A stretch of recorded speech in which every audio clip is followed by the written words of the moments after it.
questions and answers. Welcome to our May 5th live car shopping strategies. My name is Deshone. I'm known as Deshone the Auto Advisor. And over the next 60 to 90 minutes, I'm going to be sharing what we call the cars from home philosophy, the way you can shop, get bids, make your car buying simple, empower yourself, and guarantee that you did not leave any money on the table. We're going to talk about a lot of things you may not be familiar with. We're going to talk about things you have not heard before. We're going to tear back some mindsets that the car business has programmed in us for their profit. And we're going to tear down those mindsets because they're costing us thousands and they're making the greediest dealers in this country thousands of dollars. And we're going to get rid of that. So this show is sponsored by my new digital book. It's called Cars from Home, 7 Steps to Saving Time, Money, and Avoiding Dealerships. So I wrote that book to give you everything I know, everything I learned at Mercedes-Benz, at General Motors, running my own brokerage, and the hundreds of people, thousands now, that we've helped since 2021 to empower themselves in their car purchases. So part of my welcome offer to you is it's normally $97. You can get it for $24. That's my welcome offer for 30 minutes, anytime during the broadcast. As we go, you can get yours in my TikTok bio, in my Instagram bio, the YouTube comments, and the Facebook comments. It's a 75% off discount as part of my welcome offer for those of you who take action.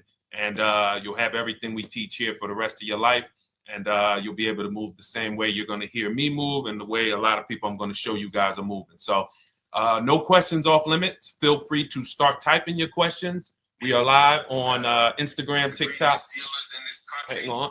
I got Instagram up here. My man Dolan is moderating, so we're going to try to pull in every single one of your questions. Again, this is our May 5th live. We are live. It is Monday, so let's get to the questions. Okay, we got some coming in already on TikTok, Dolan. I see it is what it is. I'm just going to pull that one. I need to do one on shady mechanic shops. You should. If that's your area of expertise, the public needs to know from someone who's an insider what is going on in mechanic shops. I'm sure they get a lot of value. If you guys want, it is what it is to launch a channel teaching people how to avoid shady mechanic sites, type ones in the chat so he can know that he should go ahead and do that. Or she. I can't see if you're a man or woman. But let's get some questions going. Yasoy Tommy, I see you on TikTok. Interested in leasing, but I know I will go over the mileage. I drive a lot. Well, here's what you do. Give you an example. I'm leasing right now. I've never needed more than a 15,000 mile per year lease. So all of my leases have been 12,000 miles. I've never needed more than a 15,000 mile per year lease. Now, sometimes, that was because my family worked a little further from where we lived. We got a 15,000 mile per year lease, but most of the time I'm getting 12 because that's what I need. That's what I use. Now I'm paying $499 a month for this $55,000 Infinity truck. I got a 1% lease on it. I got my bids, the way we teach at Cars from Home. We're big on multiple offers. That's the only way you're going to save the big money and guarantee you got all the money is to get multiple bids. We teach you how to do that.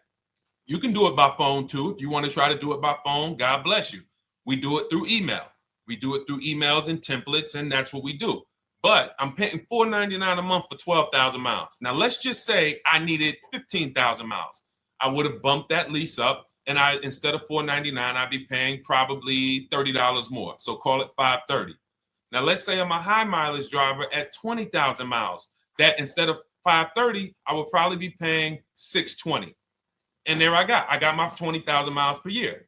So the key is, and this is what you'll hear, people will blame the leases for not understanding that they choose the mileage. The mileage is not selected for you unless you go into a dealer and say, hey, work me up a lease. And then they're going to choose the mileage, probably give you 10,000 miles per year, and then try to close you on that. But that's not the way we shop. We're going to shop and we're going to adjust our miles based on what we need. So if I needed 20,000 miles per year, I would probably be paying $620 instead of $499. If I needed 25,000 miles per year, I would probably be paying $680. So I'm just paying, we get what we need and we enjoy our leases. because when we buy these cars and we drive ridiculous miles, we depreciate our cars, we destroy the value, and then we still have a loan on it in a lot of cases for a vehicle that we have destroyed the value in because we put 60,000 miles on it in 3 years. So our loan is moving very slow, but our vehicle's value is dropping through the ground very fast, which is typically how we end up with $15,000, $20,000, $25,000 in negative equity. I used to see it all the time in dealerships, especially when I was in when Uber took off. When Uber took off, year later, 2 years later, 3 years later, we had tons of people coming in with Hondas, coming in with various cars that had 200,000 miles on them, but they still had 3 and 4 year loans left. And, that's just a recipe for disaster. That's a recipe for disaster. So you should not be leasing, though, if you keep your cars 8 years. Some of you familiar with the 8-year rule, you understand. Everyone should not be leasing. I want to make that clear. Some people say, Deshone, you believe everyone should be leasing? No, I don't. If you are not keeping your cars 8 years, then you should be shopping for below market leases. Don't forget those 2 words, below market leases. Because if you're paying what everyone else is paying for their leases, it's not going to make sense. Some of these strategies are not going to make sense. You need to be getting below market leases. And the way we do that is to comparison shop, get multiple offers from dealers, have them compete for our business, and then we get these leases that no one else can get. Great question. So what if I go over 20,000 miles? What do you recommend doing? You choose your mileage wisely. In my book, I have a section called Choosing Your Mileage Wisely. The whole key with leasing is to scope out the mileage you're going to use, and that's what you shop for.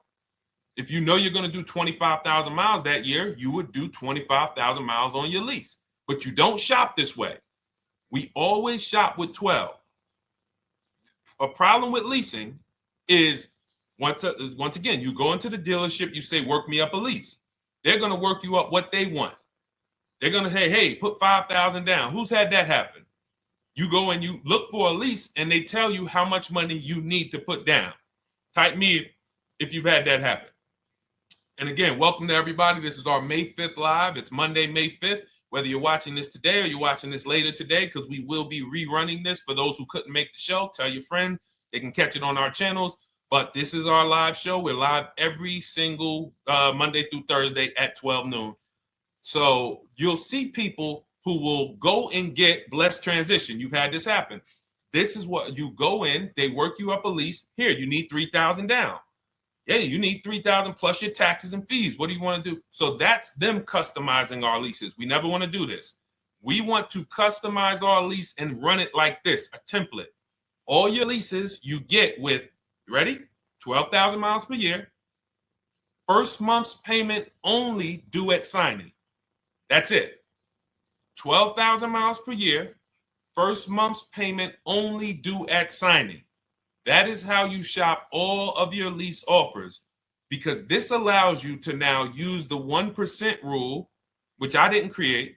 A lot of lease savvy people know about the 1% rule, where your MSRP, I'm going to just show an example of an MSRP, the price on the window sticker. Every lease is going to be brand new, guys, or either close to it. The price on the window sticker is the price we go by, the MSRP, and we're going to divide our monthly payment into the MSRP. And once we get that, the number, that's going to tell us if we got a 1% lease, if we got a 1.5% lease, if we got a 1.8% lease.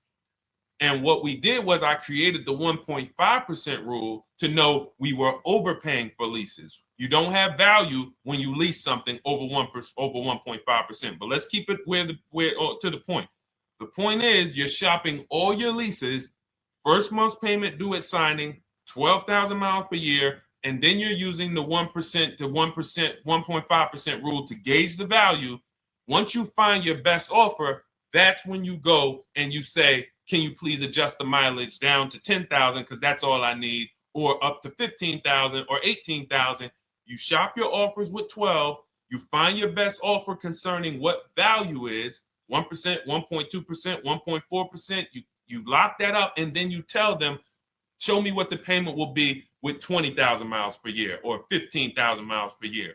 That's going to keep you from walking into these 80% dealers which are never going to give you a below market deal. When they drop their prices, they're never going to drop low enough to beat their competition. That's why their name of the game is them keeping you from checking their competition. And then you avoid these people, you find those deals, and then you adjust the mileage with that dealer. But choosing your mileage is very important with a lease. And that's why you should take 5 minutes, 10 minutes, tally up your lifestyle over the next 3 years, and you choose your mileage that you need. Great question. Let's go, Dolan. I'm getting married today. Congratulations to Ash on Facebook, everybody. Ash is getting married today. Congratulations. May God bless you with a healthy, lifelong marriage. Hallelujah. All right. Angel on YouTube says, can I lease for 36 months, then purchase to have a lower payment instead of buying at a higher payment? Now, what he's asking or she's asking is, I want this new car, but if I buy the new car, then I'm going to have to pay for the new car, in which case it's too unaffordable. So can I lease it first and then buy the difference at the end? Yes, you can. Let's talk about why that's not that financially wise.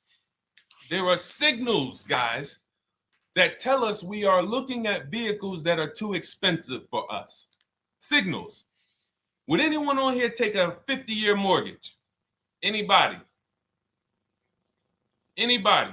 We got some smart people on here. Anybody volunteering for the 50-year mortgage, ladies and gentlemen? Anybody? Come on, somebody.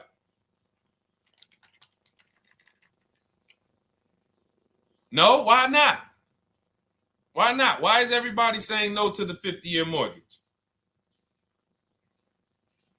Because we know it's ingrained in us that a 50-year mortgage on a house means we can't afford that house, right?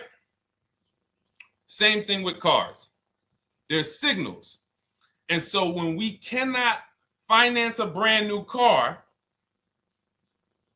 and it's affordable, what should we be doing? We should be going to get a pre-owned car. That's what we should be doing. So some of you have the luxury where you could afford both a new version of the car you want, and you can afford a pre-owned version, of course. So you might say, Deshone, I could afford both. I want this car, but I could afford, which one should I get, new or pre-owned? Thank you to the new gifter, Jeffrey Jones. Welcome. The Black King. Thank you so much. Gifter badges. Appreciate everyone who supports this broadcast. Thank you so much. You helped me to keep this information going. So what you're saying is, I could afford both.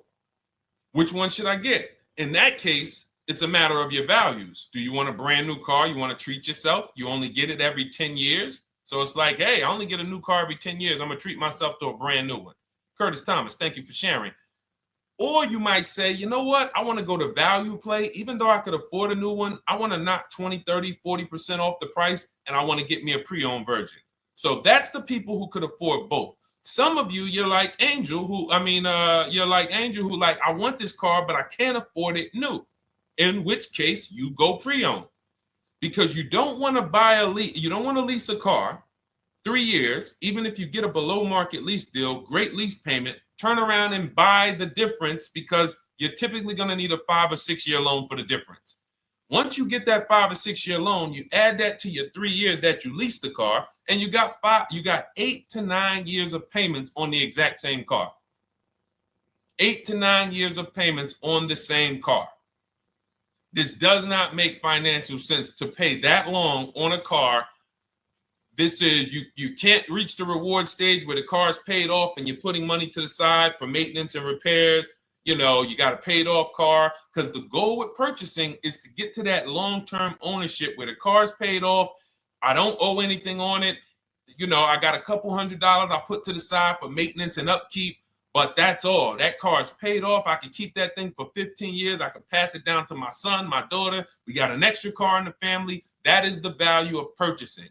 So if you have a payment for 8 years on a car, you don't get to that stage. So that's why before I would ever recommend someone lease and then purchase the balance, I would recommend someone purchase a quality pre-owned car and get it at a below market price. Okay, does that make sense? Okay, everything that we're talking about, guys, is in my new digital book. It's called Cars from Home, 7 Steps to Saving Time, Money, and Avoiding Dealerships. Has everything we teach, because the name of the game is learning how to structure your deals. When should I lease? When should I purchase? And then once you have your structure, getting bids on everything to make sure you don't leave any money on the table. When you get bids on everything, you're never going to lose any money on your trade-in, because you didn't just get one offer on your trade-in, you got bids. You're never going to overpay for your interest rate, because you didn't get one offer on your loan, you got bids. You're never going to overpay for the new car or the used car you're buying, because you didn't get one offer on it, you got bids. And that empowers you to control the transaction. That is what we teach. That's in my new digital book, step by step. You can get your copy for 75% off, normally $97, but it's part of our welcome offer for 30 minutes. You got it in my TikTok bio, Instagram bio, YouTube comments, or the Facebook comments for $24. Okay, enjoy it, use it. All right, let's keep it going. I need to buy a car. I want to know how to buy the advertised new the new SUV vehicle for under $10,000 or even under $20,000. I don't really understand the question. Let me read it again. I need to buy a car, and I want to know how to buy the advertised new vehicle for under $10,000 or even under $20,000. Are you saying that's the discount you're looking for, or are you saying that is my budget? Please let me know. I don't quite understand. Go ahead to the next one, Dolan.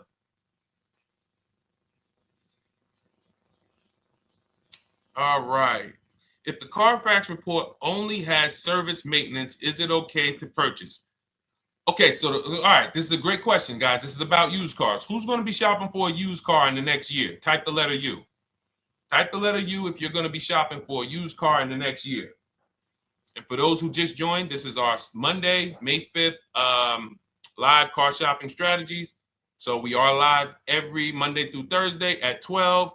And for those of you who are watching the rebroadcast later in the day, you can, you'll get your questions answered. Somebody might ask a similar question, or you can join us Monday through Thursday at 12 live.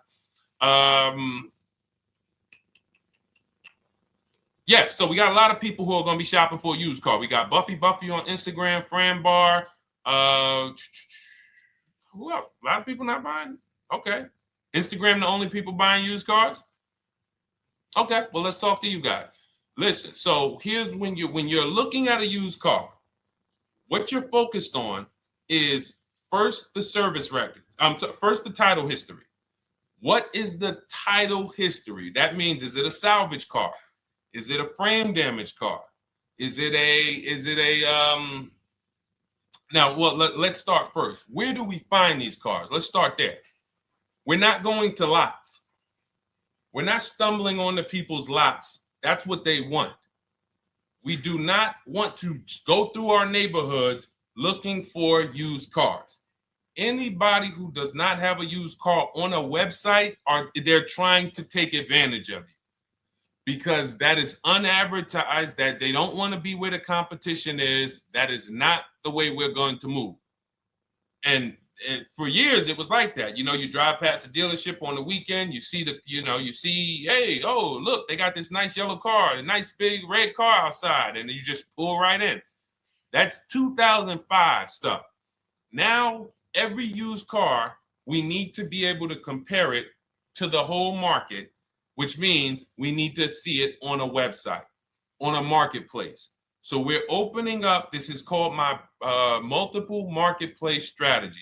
We are opening up, and some of you are going to need a pen if you're going to really, or unless you're going to watch the rebroadcast, because I'm running stuff past you that, you're trying to buy a $30,000, $50,000, $100,000 car. We're not talking about how you're going to get a couple things from Amazon and, set up a little home studio for $2,000. We're talking about the second most expensive purchase most of you are going to make. So it's understand that you're going to need to focus in order to get the most out of what we're talking about. So we're going to go to the marketplaces. The marketplaces are Carvana. They sell their own inventory. CarMax, they sell their own used car inventory. Driveway, they sell their own used car inventory.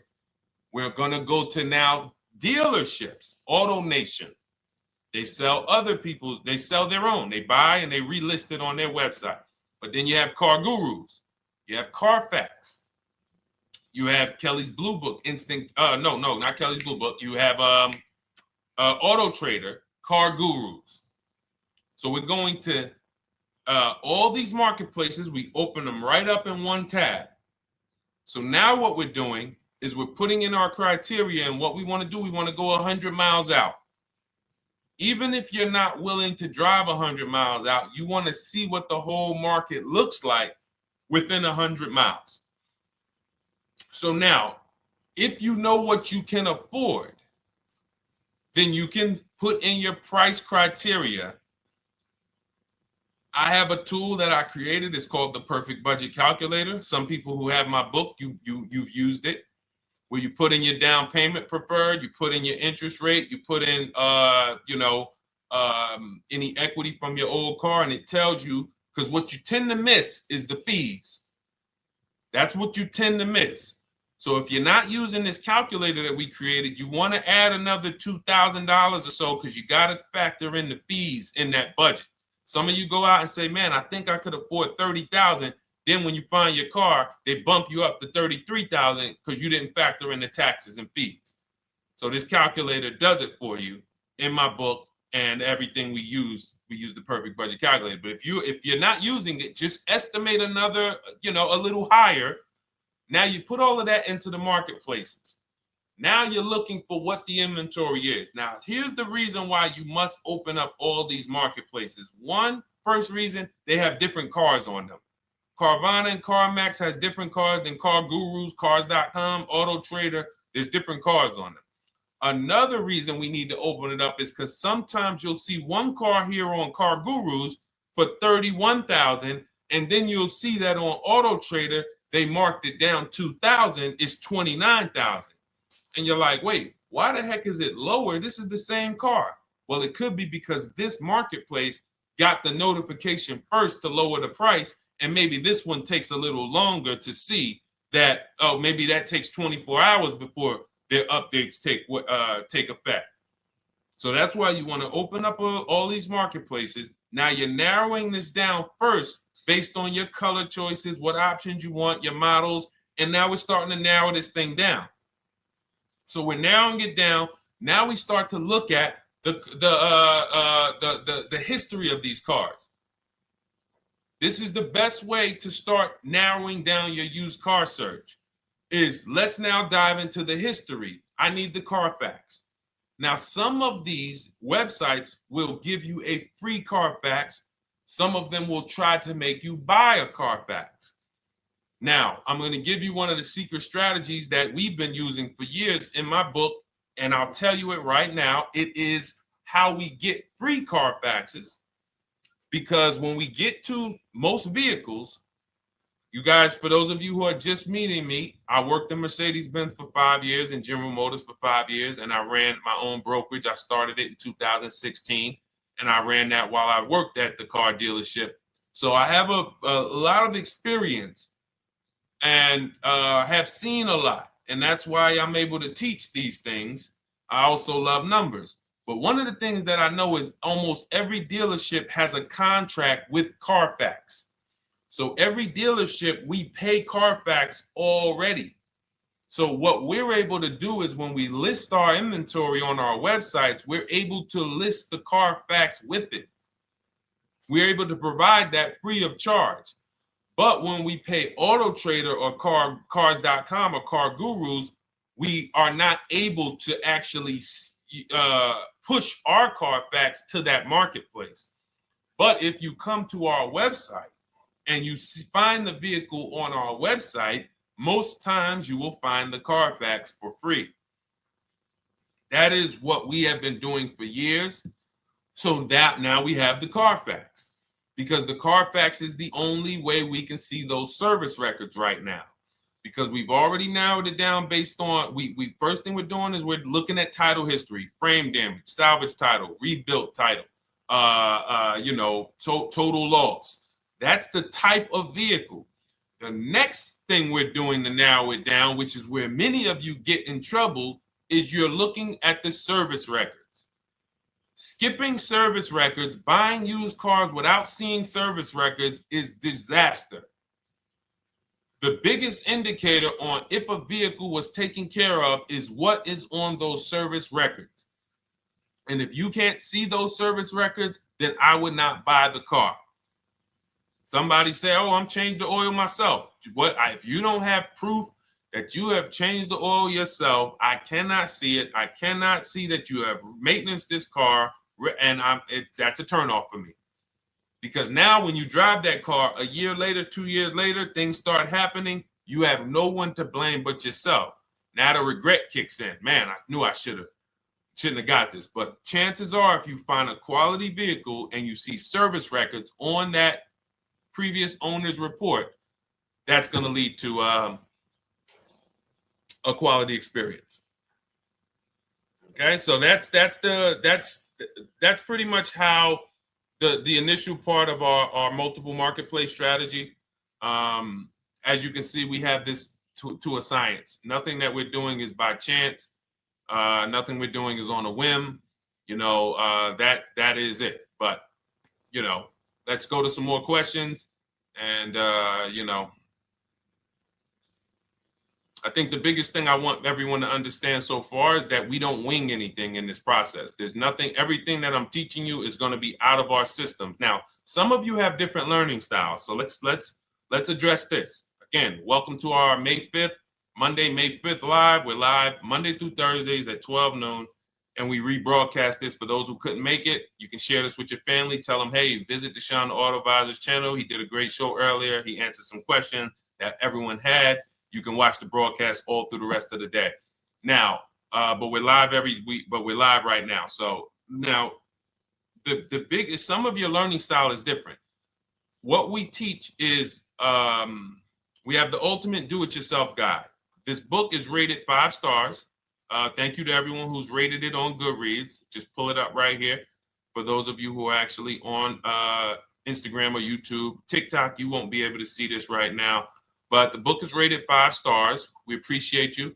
And this is the ultimate do-it-yourself guide, whether you're new cars, used cars, leases, bad credit, how to make banks bid for your financing, high mileage driving. It's all in there, step by step. And it's a digital book, so you don't have to wait for it. As soon as you get and hopefully you get there before the 30 minutes, so you get your copy for the $24 instead of the $97. That's our welcome offer. But that's your do-it-yourself guide. Some of you, you're a do-it-with-you person, and that's Shop with Deshone. You like videos instead of reading. You want coaching. You want support. You want a community. We have 1,600 people in our Facebook group. That's our Shop with Deshone. We've had 2,200, almost 2,300 people come before you. When you see me share people like Zafrina and like Melissa and Sheree, Ken, all of these people who are, they're showing their car deals that they got. Look, took me about 30 days. He went through, past Friday, locked down 2 vehicles, 2 Yukon 2025. Said he dropped sold the BMW.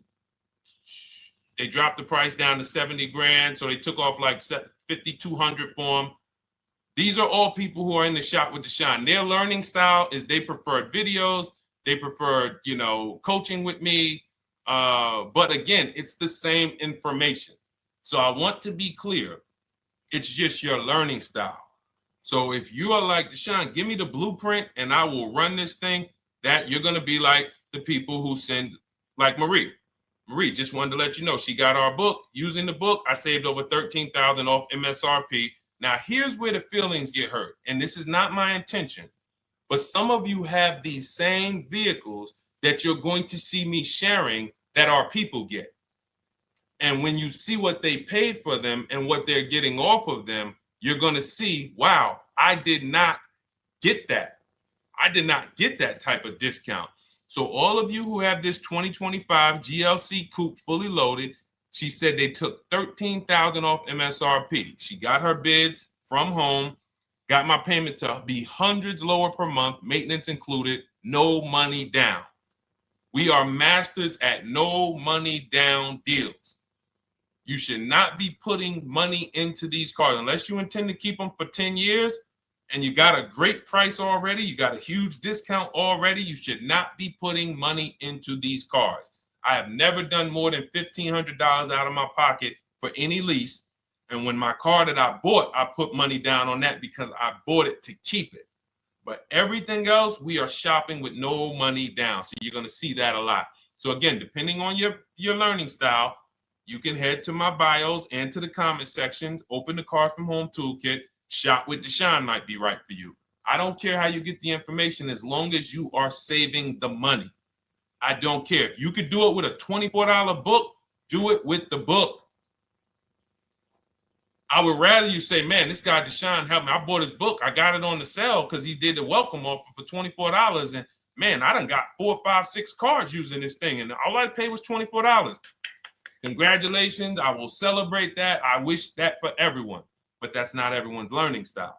So, okay, Dolan, let's keep it going. I'm sure we got a lot more questions coming in. Molly from Facebook, great to see you. Needed to be here. Well, I'm glad. I just ordered a new vehicle last week, expected to arrive in 3 months. I need a breakdown of how to get out if the options they want, get out of the options they want to the MSRP. Well, first of all, what you want to do is you want to get bids now. You do not want to wait. Those of you, she's ordered a car. She's scheduled to be here in 3 months, and she has not locked in her pricing. Now, the reason when we order a car, we are always getting our bids first because the closer your car comes to arrival, the less leverage you have. They know once that car comes in there, she's been waiting for 3 months. She is not going to want to walk away from this car. She is not going to want to do this all over again. And they're going to probably take a shot and say, or if you look for a discount at that point, you probably are going to be like, no, I'm sorry, we can't give it to you. So what we're going to do is we have to now send that request out. Now, there's 2 ways for you guys to do this, whether you're leasing or purchasing new cars. 2 ways for you to do this. You can do it your way, which is calling around. Calling around, not going into dealers, calling around, ask for sales managers, try to get yourself at least 5 offers. Because the only way you're going to see how overpriced the offers are is to actually get multiple offers. So I'll give you an example. I'm showing you guys on the screen what a market report looks like. So we also have a division. We shop for people's new cars and their leases if they have good credit. So when you see, oh, I tried to pull it up. It's not loading. So what you're going to see, and some of you who've used our stuff, you can testify to this. There is a huge spread between the best price and the worst price. Huge spread.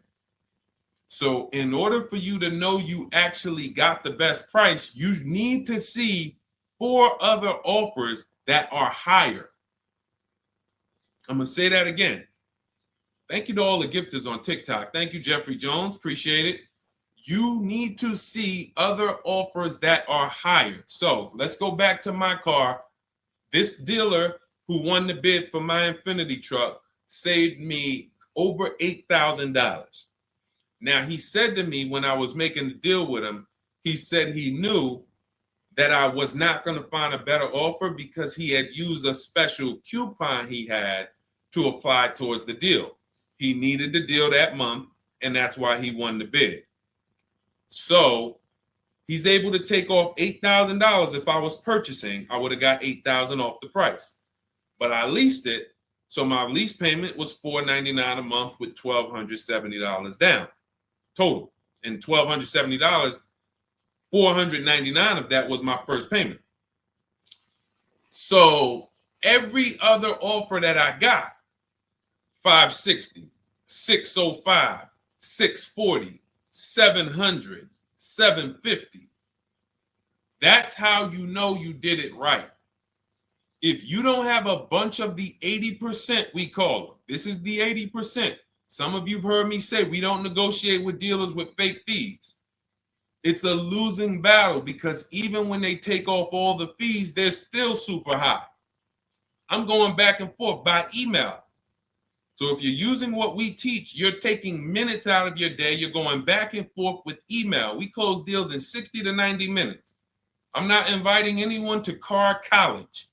60 to 90 minutes of emails back and forth. Next thing you know, we're closing a deal.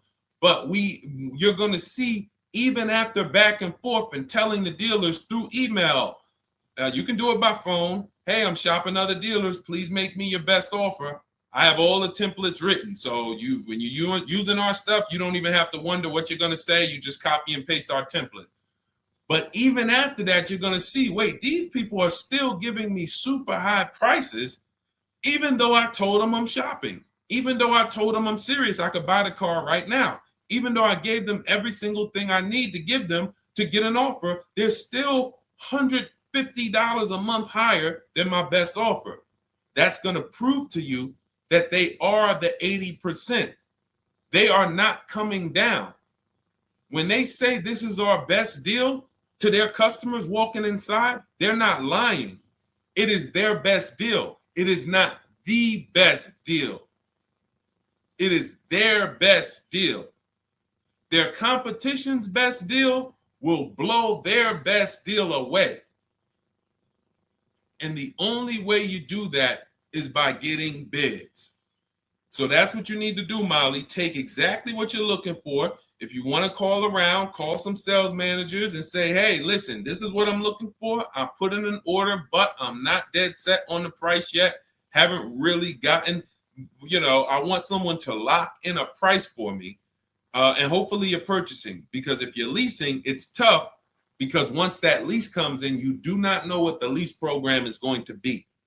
So if the lease program is bad, then you could find yourself jammed up. Now, here's what we try to do to prevent that. It's not always possible.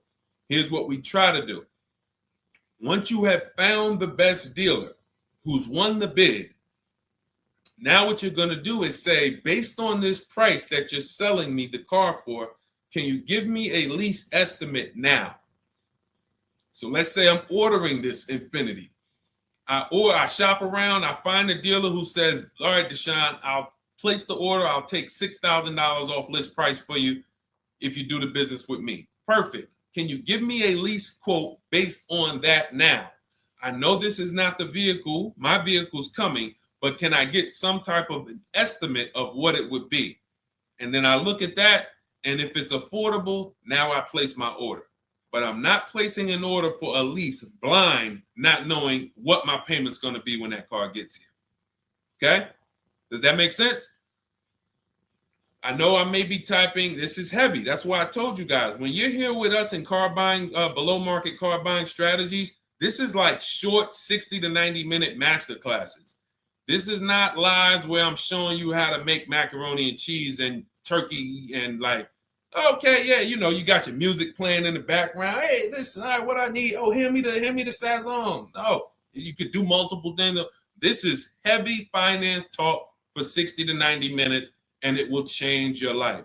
And I just saw my girl, Lisa. Lisa, good to see you. Lisa's been, she's been learning from us and rocking with Cars from Home. Let me see. I'm glad you clarified, even if no money down on the lease, you still really have to give them the first month's amount. Yes, I don't know what I'm going to do yet, buy or lease. No matter, I'm learning lots and sharing with my peeps. Thank you, Lisa. Thank you. Now, technically, you don't have to give them the first month's payment either. What I do is our templates all involve shopping, first month payment due at signing. But if I wanted to, so let's say, for example, on this $499 a month lease I got on the Infiniti, and I'll actually will add this because I'm glad you said that. The lease that's your first month's payment, so it's not considered money down. It's considered your first month's payment because you're leasing, you're paying 36 months or 39 months. We don't do 4-year leases. We don't even do 3.5-year leases in most cases. We're not doing it. It's 36 months, 39 months. And if they have a really, really good program for 2 years, they will tell us about it. But we shop for 36 months. But you can tell that if I wanted to tell them, you know what, I want to do a straight sign and drive. I don't even want to give you the $499 for the first payment, which means you're asking them to pay the first payment, then it would have just been $500 going back into the cap cost, which would raise the payment probably with interest and taxes, maybe 15, 17 bucks, something like that. So if I truly wanted to bring nothing to the table, I can just have them to, cap the first month's payment. You can do that. You can do that. So you can ask any questions. I know you're in our Facebook group, and so you let us know. But the 8-year rule is your basis for leasing versus buying. The 8-year rule, when you guys open up my book, you'll hear me talk about this. I'm going to make a whole lot more videos about the 8-year rule because it is the parameters for how to know whether to lease or buy. It takes into account how drastic cars depreciate. They lose value like crazy. All the losses are in the first 5 to 7 years, and you don't win until you've kept the car at least 8 years, compared to someone who's getting a below market lease. So let's take an example. You look at somebody like, Brian. Brian got my book. Just finalized my first ever lease using your system.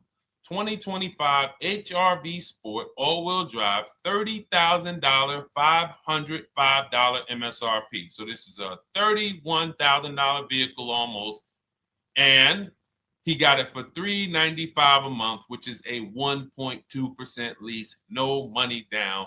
Now, his initial quote from this dealer was $434. This is the winning dealer. But in my book and in our systems, we have a counter offer calculator where we put all the offers we get into the calculator, and then it calculates the best offer and it tells us what to counter. So his initial quote was $434. He countered with the calculator and ended up closing his deal at $395. So these are the people that, for all of you who you're like, wow, are there any cars out there with a $300 payment anymore?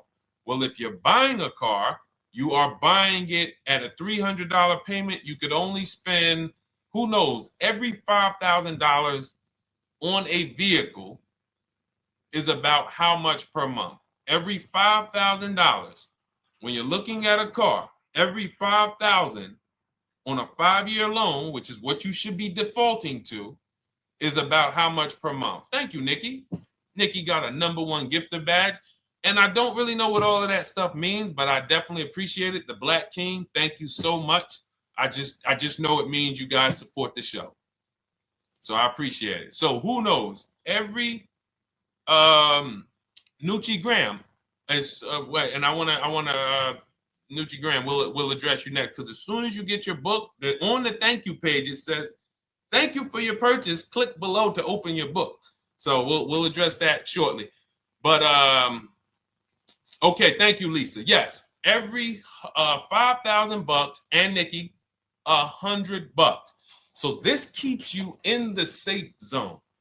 When you are looking for how much loan I'm going to take, you are looking and saying, every $5,000 is going to cost me roughly $100 per month. So if I want to spend $400, then my loan needs to be about $20,000, which means I'm looking at this car. If I'm going to buy it for $23,000 plus fees, and I want to be at $400, I'm going to have to come up with some more money down, because I need to get my payment here. I need a $20,000 loan. I'm not going to go in looking at a $20,000 car and thinking, man, can they get me to $250 a month on this? No money down, because the math doesn't make sense. Because the only way they can get you to that is to put you in a 7 or 8 or 9 year loan, which is a horrible deal. And they've done it to a lot of people, because you go in and you just say, get me to this monthly payment. And they're like, well, you didn't say how long. You come in later, hey, man, my loan is, I remember, man, a guy called me, and this is, unfortunately, people are not trained to look at how long their loan is. Early in my career, I think I was still with General Motors, and a guy came in and he had some vehicle, And he was like, you know, D, could you look at this, man, and tell me, because I don't, you know, I'm trying to get out this thing, man. They telling me I can't get out of it now. That's a recipe. You bury yourself when you make these types of moves. They're saying I can't get out. I looked at his contract. It was a 96-month loan. 96-month loan. So he's in a 96-month loan at a high payment. He's going nowhere. And what it came from is him going in and saying, hey, get me to this payment. My payment's affordable, but how long is the payment? That determines what you're paying for the car. So when we say, yo, are there $300 payments out there? I'm showing you.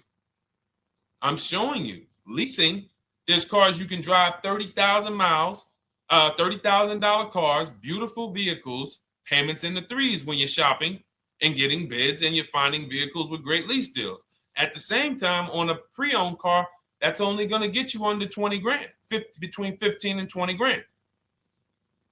So it's about getting the most for your money. And getting the most for your money, you must take into account the 8-year rule. If I'm not keeping a car 8 years, I should be shopping for a below market lease. I'm not tying up any of my money in this car because I'm not keeping it long enough to have all of that money benefit me. Does that make sense? Type ones if that makes sense. Type dollar signs if that makes sense, because this is about money.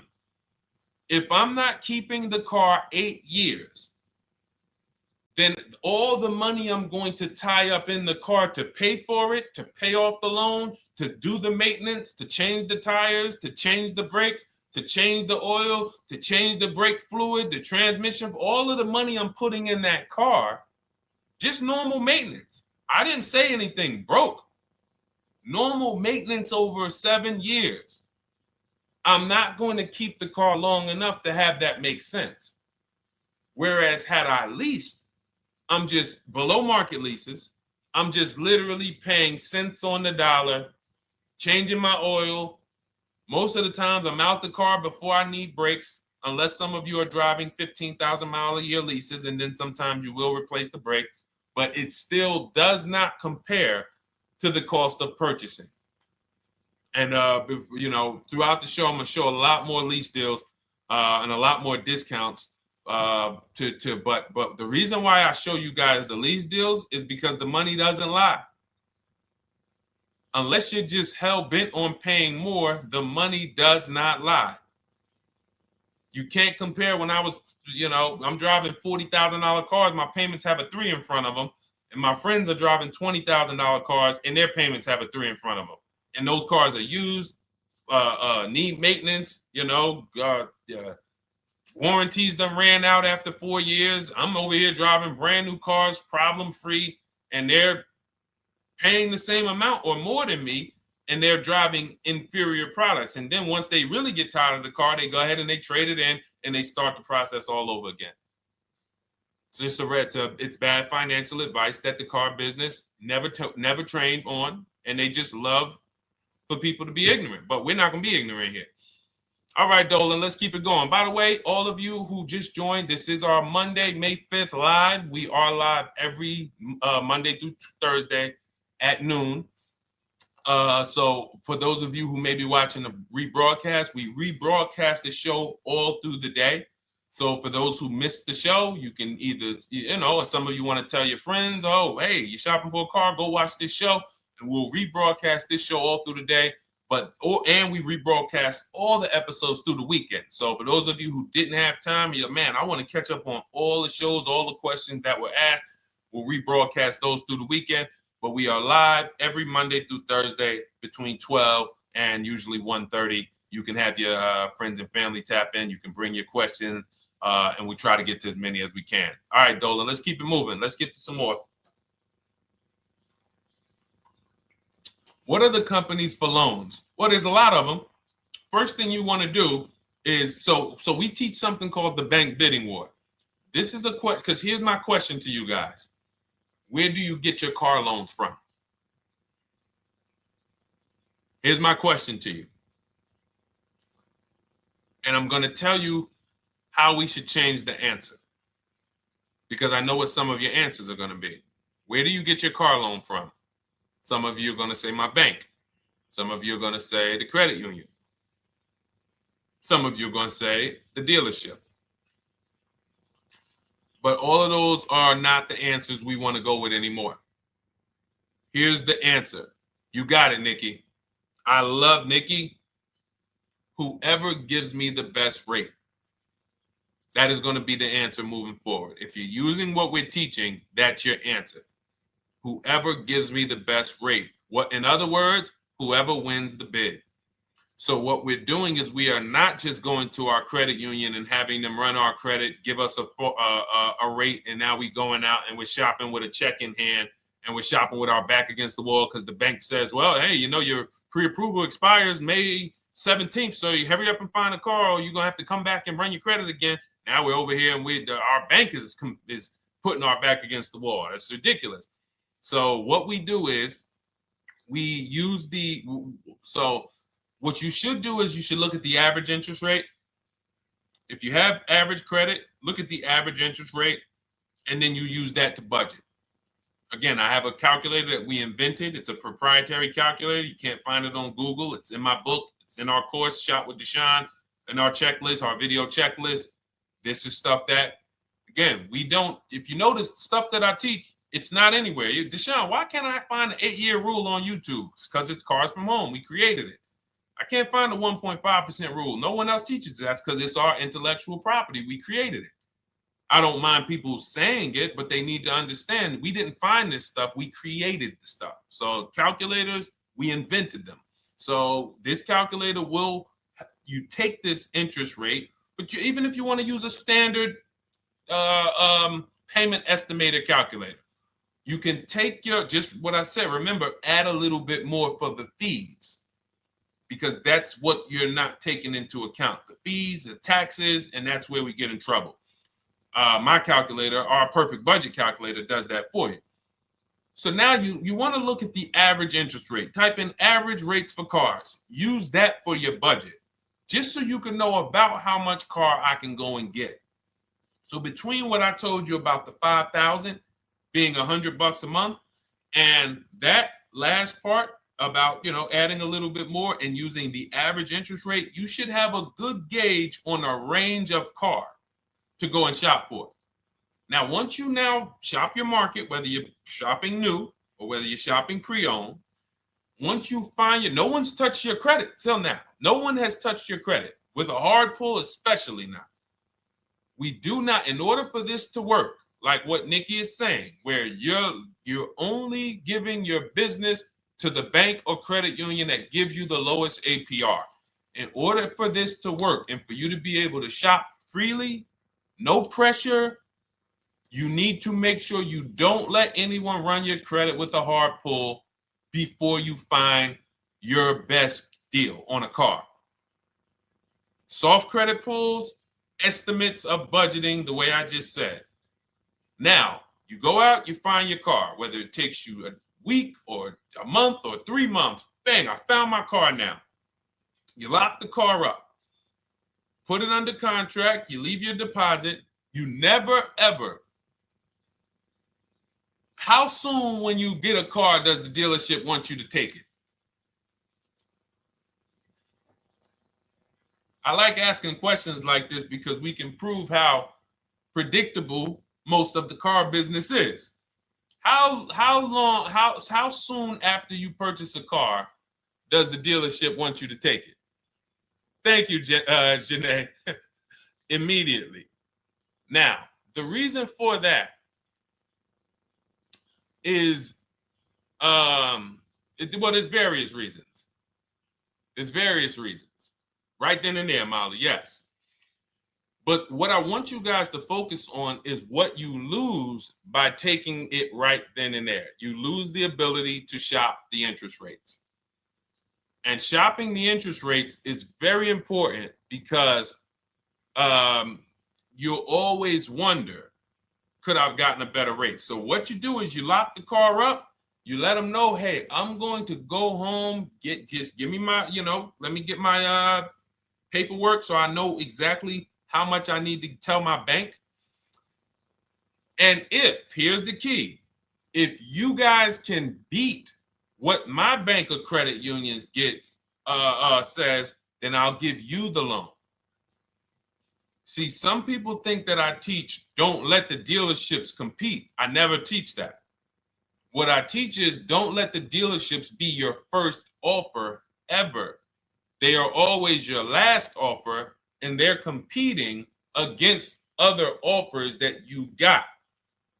So now you're going home, your car is waiting, you're going to see what your bank, your credit union can do, and then you go online. You can go right online.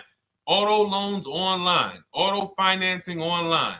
Let all of these banks and credit unions access your credit now with the hard pull, because there is an article that Experian did, and you can find it on almost any credit bureau, wrote an article on rate shopping. They allow you to have multiple lenders compete for your business within a small period of time. They say the window is 14 to 45 days.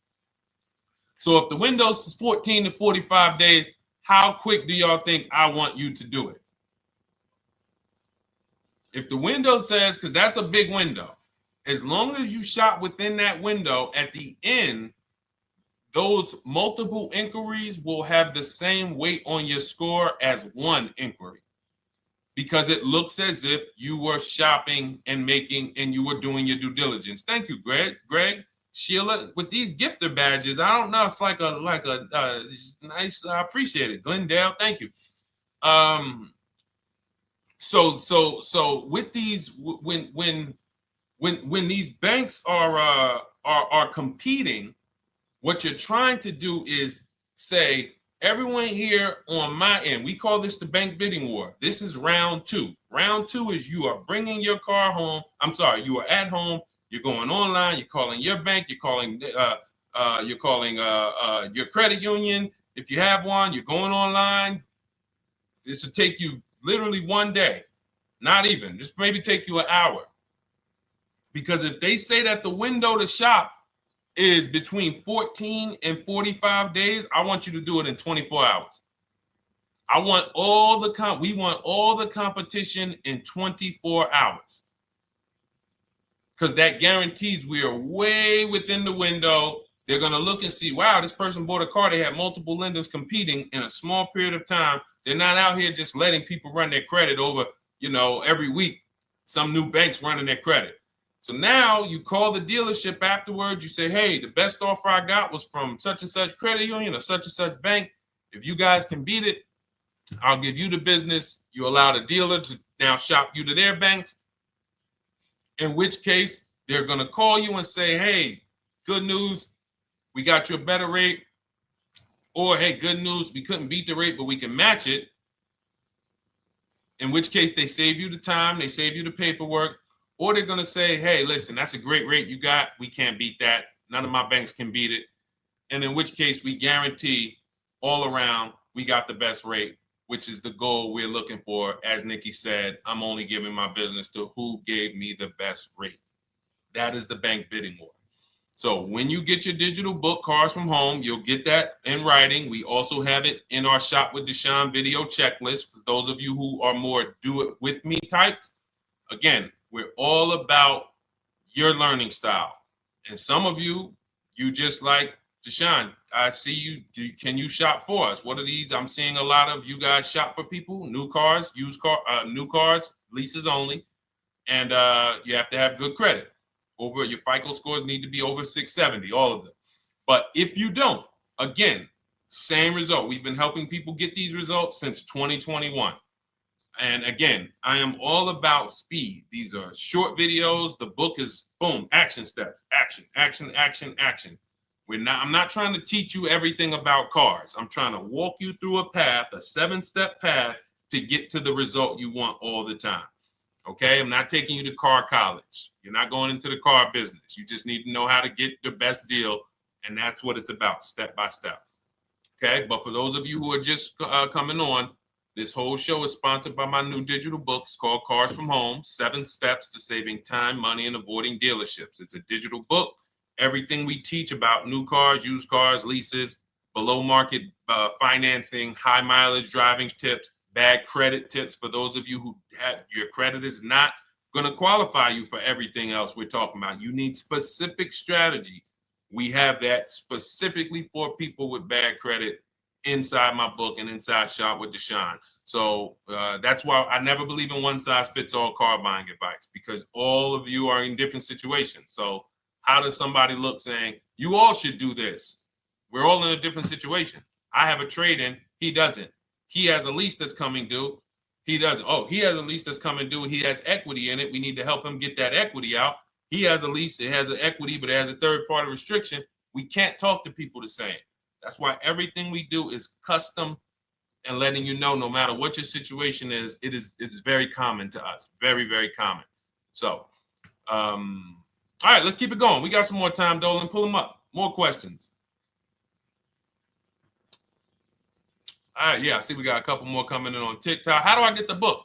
Well, the book is in my TikTok bio. In my Instagram bio, there's a website there. It's Cars from Home Toolkit. And then you'll see the welcome special for $24. So the book is normally $97, but as part of our welcome special, you got 30 minutes to get yours for $24. So you won't pay the $94. You get 75% off. We also have a link for you guys on Facebook and YouTube in the comment section so you can get your copy. And if you're going to spend a couple more minutes with us, I would appreciate if you share the broadcast with one person that you care about. So that can help, we can help get this information out and we can help change lives. If you didn't receive your ebook, well, first of all, as soon as you purchase your book, you're going to see a thank you page. It says, thank you, screenshot this page. And then it says below, click the link below to open your book. So you actually get the link to open it as soon as you make the purchase. And then I say, I also emailed you a copy. So sometimes people type their email in, one letter's wrong. Obviously, we can't send a book to an incorrect email, which is why I have my support team's email right on there. So that if you don't see that book within 5 to 10 minutes, you email my support team, hey, I didn't get the book. They'll get you the book right away. So as you can see, I want you to, Dolan, can you put up, do we have anywhere with, we can put up the support team's email for this person? And just send an email to support. There you go. Thank you so much. Support at Deshone the Auto Advisor. Thank you, Dolan. Best moderator in the world. All right, so shoot them an email. Just let them know. Give them your first and last name, and they'll check the record, make sure that we have a purchase from you, and they'll send you your book right away so you can dig right into it. Okay? All right, let's keep it. We work with clients all around the country. What I'll start doing, I wanted to bring some on here today, but I can't load them up.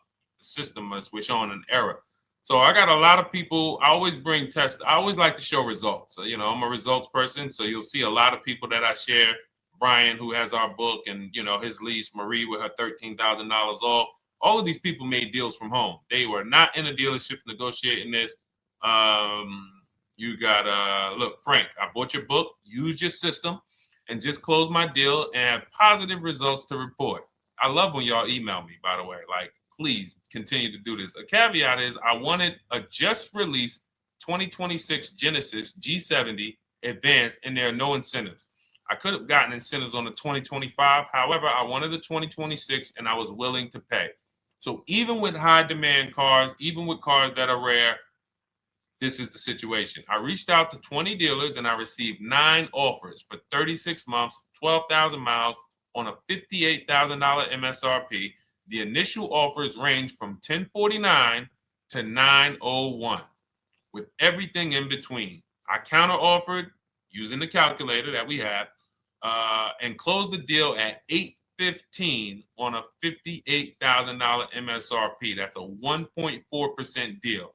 Now, mind you, that on a vehicle on a 2026 with no incentives, which means every bit of that was the dealer taking off money for him. He probably had to get at least $5-6 grand off to have that deal come in the 8s, when other dealers were quoting him 9 up to 10 and, you know, mid $1,000 range. So, you know, but so I show the book testimonials. I show my Shop with Deshone testimonials. But I want to start bringing these market reports so you guys could actually see that's our team shopping all around the country. And that allows us to stay, we're able to just stay on top of the market, like from state to state. It proves like this stuff is not, oh, if you're in New Jersey, the deals are better. Hey, if you're in Florida, the deals are better. If it's California, we don't have deals out here. All of this stuff is not true. And thank God we have people using the Cars from Home systems, be it by book or be it by our video checklist, or be it us shopping for people all around the country, where we can tell you beyond a shadow of a doubt. I can show you market reports from Texas, from Oklahoma, from South Dakota. We did a deal for a Mazda, a South Dakota deal, Nebraska, California, Florida, Georgia. We're shopping for people all around the country. And there's great deals everywhere in the country when you know how to make dealers bid. Because you're always going to find that 20% dealer who just wants to beat their competition. They're the best in the region. And you got to go out to find them. You got to have a system to find them, because most of the dealers are not them. Most of the dealers are the 80%. That's just the way it works. It's a numbers game. And the 80% are very expensive. And when you walk into the 80%, they'll go down. You're like, oh man, all right, can you take off? Can you get me down? Like, yeah, man, you're like $150 a month higher than where I could be, my max. And they go back and forth. You're like, man, I could take off $50 a month. Ah, man, that's the best you could do. And then next thing you know, you get down to 100. Yeah, all right, we'll take off $100 a month. And you're like, all right, I guess I'll take that. You don't realize that a 20% dealer, not only were they nowhere near your max budget, they were $100 less than your max. You're talking to the 80%. The 80%, when they come down, they're still here. The 20% are here. So you're over here with an 80% dealer walking into these dealers. 8 out of 10 dealers over here are 80% dealers. So y'all talking them down like this, and y'all thinking we winning. Oh, I talked them down to this. Meanwhile, the 20% dealers are here. 20% dealers will launch a bid. We gotta cut. Oh man, if this thing wasn't broken, tomorrow's show, I'm gonna bring on a lot more market reports. We got dealers who come right out. We getting offers 700, 790, 820. Dealer come right out 650. Boom, blow everybody away. Like, oh, let's go. We got a winner. Looks like we got a winner here. That's it. And then it becomes fun. As you can see, this is fun for us. When you change the way we shop, you shop and you start to you're going to be the prize. You're going to be the prize. So anyway, let's keep it moving. For those of you who have gotten your book, I look forward to you using it, empowering yourself, having these same results. For those who didn't know about the book, it is a digital book. You can get your copy for 75% off for 30 minutes in my TikTok bio, my Instagram bio, the YouTube comments, and the Facebook comment. And for those of you who've been on and you still don't quite trust us, you want to get started with maybe some free advice, go grab our cheat sheets. We have our free cheat sheets in my Cars from Home toolkit, totally free. Test us. Look at the cheat sheets, look at the strategies, look at the emails I'm going to send, guiding. Like I don't play around. So if you want to just say, test out, let me hear some free advice, start with our cheat sheets. All right. Yes, I'd actually answered that when I read that comment, Dolan, on TikTok about do we work with clients in New Jersey and New York? Well, yes. When it comes to shopping done for you, if you open the Cars from Home toolkit and you're like, Deshone, I just want to relax at home. You guys go shop the market for me. If you have good credit, FICO scores over 670, and you have and you're shopping for a new car or a lease, you can book a call with us and we can see if we can help you. Book a 10-minute call. It's free. And we can see if we can help you. Is it best to lease a car if you're currently underwater? Ooh, if I was underwater right now, let's just say I have 15,000 negative equity. I made a bad deal during the pandemic. I'm upside down and I'm like, man, I got to get out of this car. But and first of all, I know I should be leasing because now we know the 8-year rule. The 8-year rule says if we're not buying our cars to keep them at least 8 years, we should be shopping for below market leases. We're going to pay a lot less money. Below market leases, not normal leases. Very important. So what I'm going to do is I'm going to actually right now look for an electric vehicle that I could lease because some electric vehicles right now, we're getting under 1%. We're getting 0.88% leases. We're getting 0.79% leases, because if you do your bidding, you're going to see. Now, again, if you want to call around for your multiple offers, you can do that. I'd rather you call around than to do what you've been doing. I'd rather you, with your new cars and your leases, call around before you walk. That's better than what you've been doing. But if you're like, Deshone, I don't want to talk. I don't want to wonder what I'm going to say. I just want to copy and paste. That's the Cars from Home way. Either way, you get your 5 offers, and you're going to see now, my best offer on this $40,000 electric car might be $320 a month. So I'm now driving a $40,000 car. If I didn't have my negative equity, then I would be driving it for $320. But now I got to bring this negative equity over. Now, the reason why you want to look at these electric cars for this is because if you try to bring a bunch of negative equity over, what ends up happening is you're now messing up the loan to value ratios, and the bank won't approve it. So you might go in and look at a $40,000 car, and now you bring this 15 grand of negative equity, and the bank is saying, we're not going to loan $55,000 on a $40,000 car. We're not doing that. So that's when they'll say, some of you may have heard this before, you have to put money down. They'll say, we can't get you approved unless you can put $3,000 down, $5,000 down. You have too much negative equity, and the bank is not going to approve it all. But when you get your bids on some of these electric cars, you're going to get $10,000, $15,000 off. And this is specifically what I would be looking for. I would be looking for the electric vehicle that when I get my bids, I'm saving 15 to 18 to 20 grand off.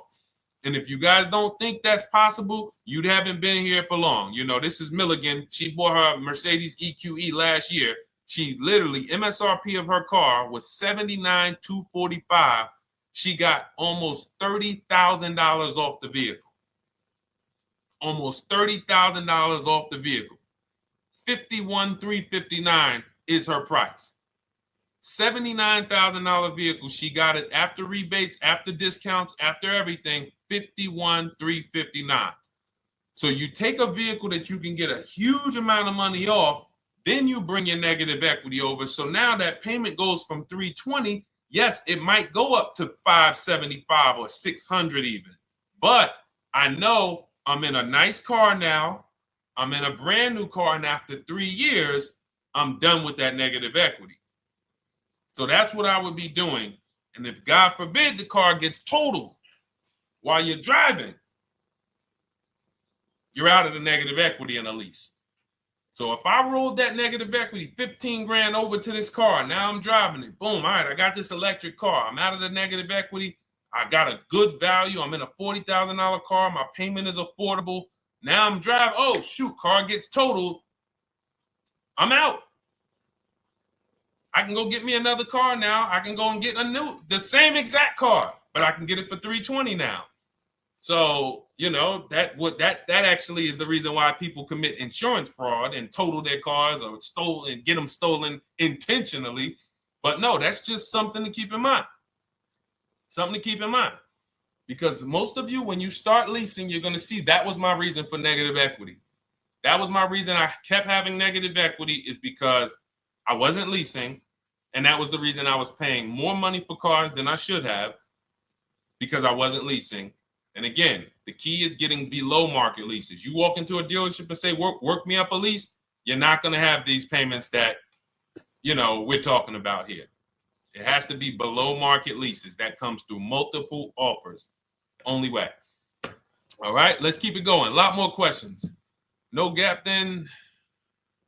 Is that your first time leasing? Well, no, we'll get to that. I see it's a little conversation happening on TikTok over here. By the way, everyone, this is our Monday, May 5th live. We're live Monday through Thursday. Tell your friends, please. I would love for those of you who are going to keep joining us to see some friends tomorrow, family members tomorrow, co-workers. When you are at work, when you're talking to people, if they say they're car shopping, I would love for you to invite them to our live shows Monday through Thursday at 12. And if they couldn't make the show, we will rebroadcast each episode for the rest of the day. So after today, after we end the show, if you guys want to refresh on some things or you want to whatever, you want to send people, we will rebroadcast this episode for the rest of the day. And then on the weekends, we put together a weekly compilation. We broadcast them all just for the people who couldn't make the live shows. But every Monday through Thursday, we are here. And yes, happy Cinco de Mayo to you too, Nikki, and to everyone who celebrates. All right, what do you think about waiting till December month, mid-month to buy a vehicle? I do not. Dealers need cars to sell before that. It's a myth. All right, we're going to dispel a myth, okay? When have we been taught that the best time to buy a car is? Thank you to everyone running up the likes on TikTok. We're at 3,400 likes. Every time you hear something you like, you double tap the screen. That makes a big difference. It sends a message to TikTok that we're doing something good over here. Okay, end of the month. Yes, sweet now. End of the month. So we're gonna peel, like I told you guys when we started the broadcast, right? We are gonna, yes, Molly, last day of the month, right? So this is what we have been taught. Last day of the month, come on in. That's where your deals are, right? Let's look at this logically. As a former car salesperson, the times where where I saw the dealer or myself being the most desperate was the times where we did not have a lot of customers. Sometimes you look up, it's the 10th of the month. They call us into a sales meeting. They say, hey, guys, we got to sell 200 new cars this month. We are only at 40. We are way behind. We are tracking way behind. Call anyone you know who's a real customer. We are entertaining every reasonable offer. Now, you've been taught there's a group of people that we know are coming at the end of the month. There's a group of people that we know that last weekend they're going to rush. But there's no desperation there from us because we know they're coming. So we look and say, I'm much more desperate at various times throughout the month than I will be at the end of the month. Because think about it. Every time you go into the dealership at the end of the month, is it dead or busy? You go into the dealership most of the time at the end of the month, is it dead or busy?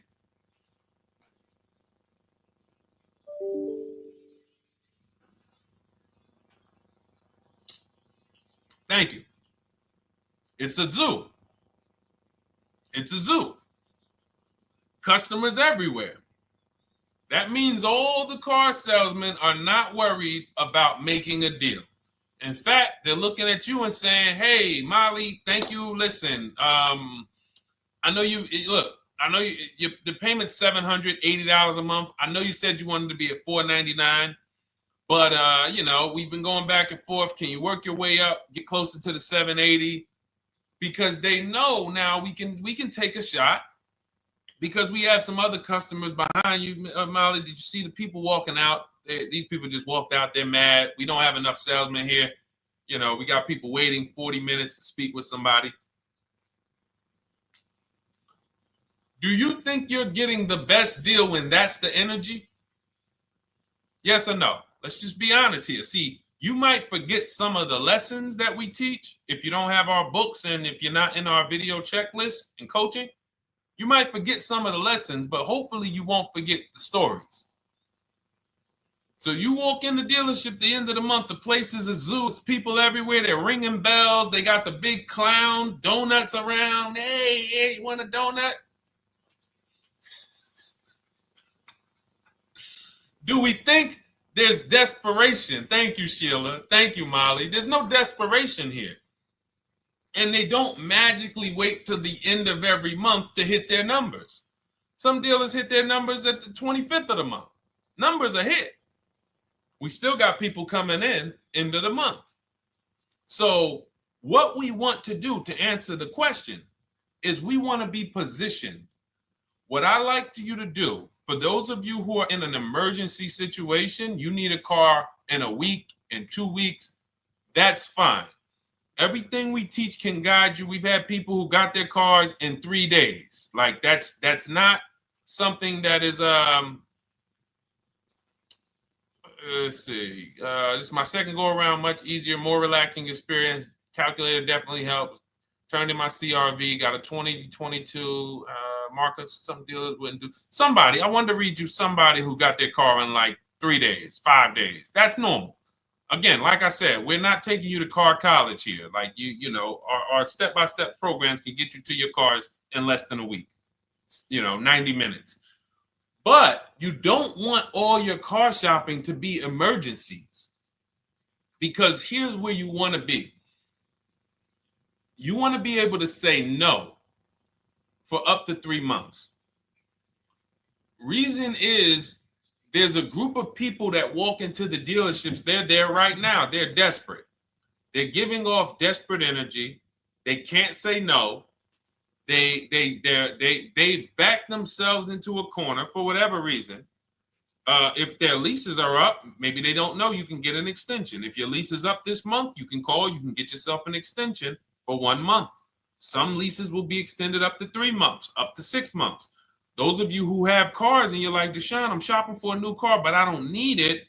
I just, my car still got some life to it, but, I want to look for something new. This is a position of power to be in. This is where you want to be. You want to be able to say to yourself, all right, let me look at the offers this month in May. All right, I'm going to follow up next month because the offers change. The used car market changes. The lease prices change. The dealer desperation, it changes. I'm not letting tariffs push me into doing something and making a bad deal. I'm not doing it. I'm not worried about tariffs coming, because there's going to be deals no matter what. If the prices of the new cars go up, what happens to the prices of our used cars that we're going to be selling? See, that's how we really won during COVID.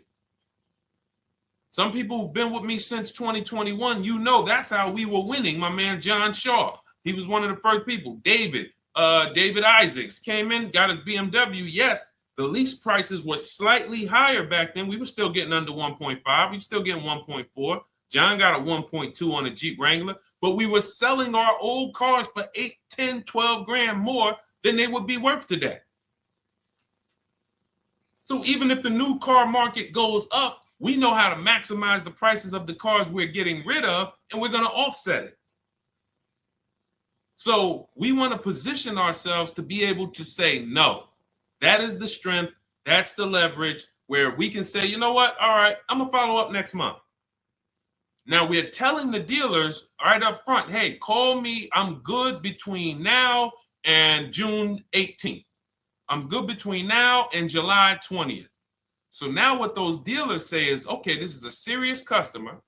By the way, we have all this in templates in my book. You fill out the template, you fill in, here's the day you can buy a car. This is your deadline. When we blast it out, these are things you can call dealers and you can tell them, hey, I'm good between now and anytime before the summer.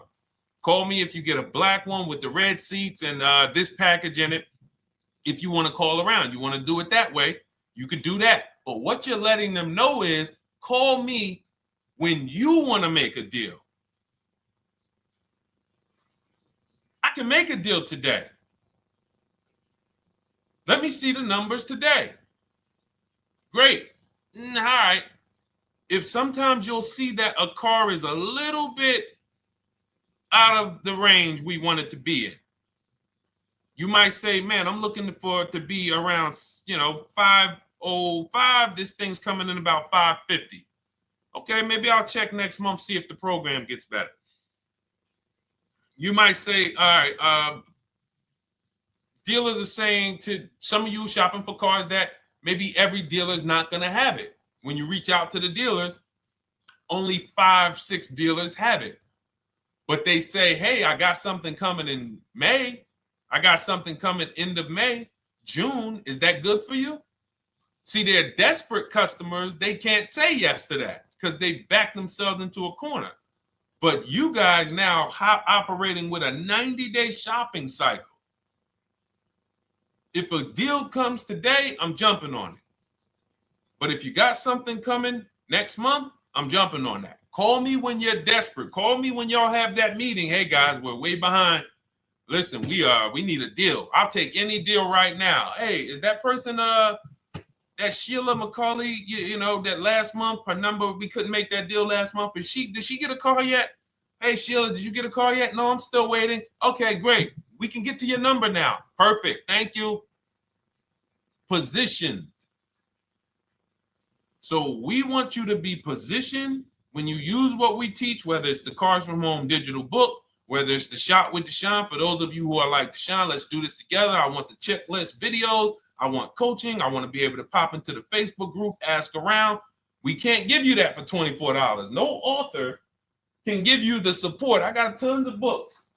Dare to Be a Man, In His Steps, Tony Robbins' book. None of these authors can give me support for the price I paid for their book. That just can't happen. But some of you are like, you know what? This is a big investment. I want to make sure I have access to, you know, systems for life.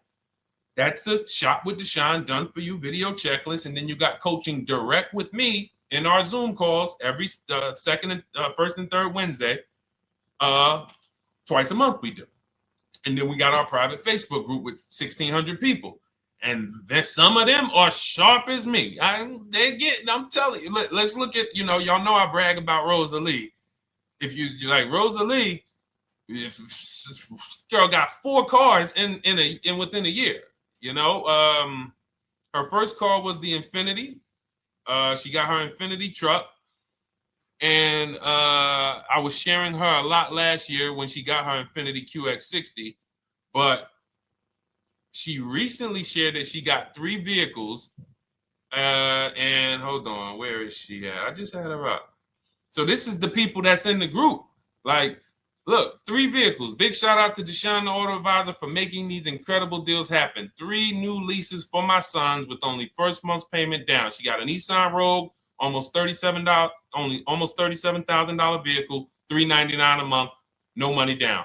Mazda CX-30 Sport, $28,000 vehicle, $28,300, $339 a month. That's a 1.2% lease. And she got a Mazda CX-50 Premium Plus, $40,400 vehicle, $420 a month. 2 1% leases and a 1.2% lease. And the cherry on top, she says, I sold 2 leases. Some of you don't even know you could sell a lease. She said, I sold 2 leases. She had equity. Now, not every lease has equity. But if 8 out of 10 leases don't have equity, then 2 out of 10 do. So if you've just been dropping your leases off at the dealership, hey, here's my old lease. Let me get the new one. Hey, here's my old lease. And you have not assessed the equity. Could there be equity in it? Imagine how much money you've left on the table. Imagine how much, wow, I didn't even know you could sell leases. She sold 2 leases, 2 2021 Elantras, walked away with $6,737 in equity. Deshone, I could not have done this without you. Your program is a game changer. So this is what we want. We want empowered car shoppers. We want people who are not intimidated. I don't care what this market does, whether I need a new car, used car, whether I got bad credit, whether I'm a high mileage driver, it does not matter. We have strategies to make sure you are going to win in this market or any market. Does not matter. Okay? So, for those of you who don't know, the whole show was sponsored by my new digital book. It's called Cars from Home, 7 Steps to Saving Time, Money, and Avoiding Dealerships. It's 5-star rated. Thank you to everyone who's rated it, reviewed it. It has everything we teach in a step-by-step format. It's normally $97, but as part of our welcome offer, you can get yours for $24 in my TikTok bio, in my Instagram bio. Click that website. It's the carsfromhometoolkit.com. Or we have a link for you guys in the YouTube comments, in the Facebook comments, and you just click the $24 welcome offer, good for 30 minutes. And for those of you who have different learning styles, or if you just want some free advice, we have some links in there for you as well. Whether you are a do-it-yourself type, whether you are do-it-with-me type Deshone, or whether Deshone, I think I qualify for that done-for-you shopping, where I can relax at home and you guys go do that work. Or like I said, you want the free advice, just start with our cheat sheets and you can go from there. Whatever is right for you, you get it done. We just want to move you from anxiety, from, oh, I don't know what to say, from watching people online who call dealers and negotiate. Hey, take off $5,000 so I can have a viral video. And now you're talking to an 80% dealer. So the 80% dealer has the $5,000 to take off. So you look like, hey, yeah, see, I just got them to take off $5,000. We don't negotiate with dealers with fake fees. Like there's a saying, we don't negotiate with terrorists. Cars from home, we don't negotiate with dealers with fake fees. None of that stuff matters. Because what you want us to think is, look, see, I took off all of this money. Don't you want to buy the car now? But you took off the fake money. Had we been talking to a 20% dealer, what money are they taking off? The real money. The real money. So if we have 2 dealers, well, let's say 8, because y'all know I use the 80%. So the 80% are over here. The 20% are this small group over here that we got to find. Now, the 80% are starting so high that when they take off all the money, it's fake money. We marked up our cars. We got platinum kits on them. We got the Hertz service plans on them, and the Simonized kit and the low, all of that stuff. Okay, so yeah, we done took off 5,000 for you, but 4,000 of it was fake. Meanwhile, this 20%, they don't have the fake. So when they take off 4,000, it's real 4,000. And we over here talking to these people. Hey, take off all that fake money. See, guys, you can do this too. So listen, we bidding is the way to go. You cannot negotiate your way to a below market deal, but you can get bids and it will make your life easier. You'll start to enjoy your car shopping. You'll start to feel like you're empowered. You're the prize. Someone won your business. They won your loan. They won the opportunity to buy your car. You are the prize. So that's what it's about. So we are here Monday through Thursday, 12 noon.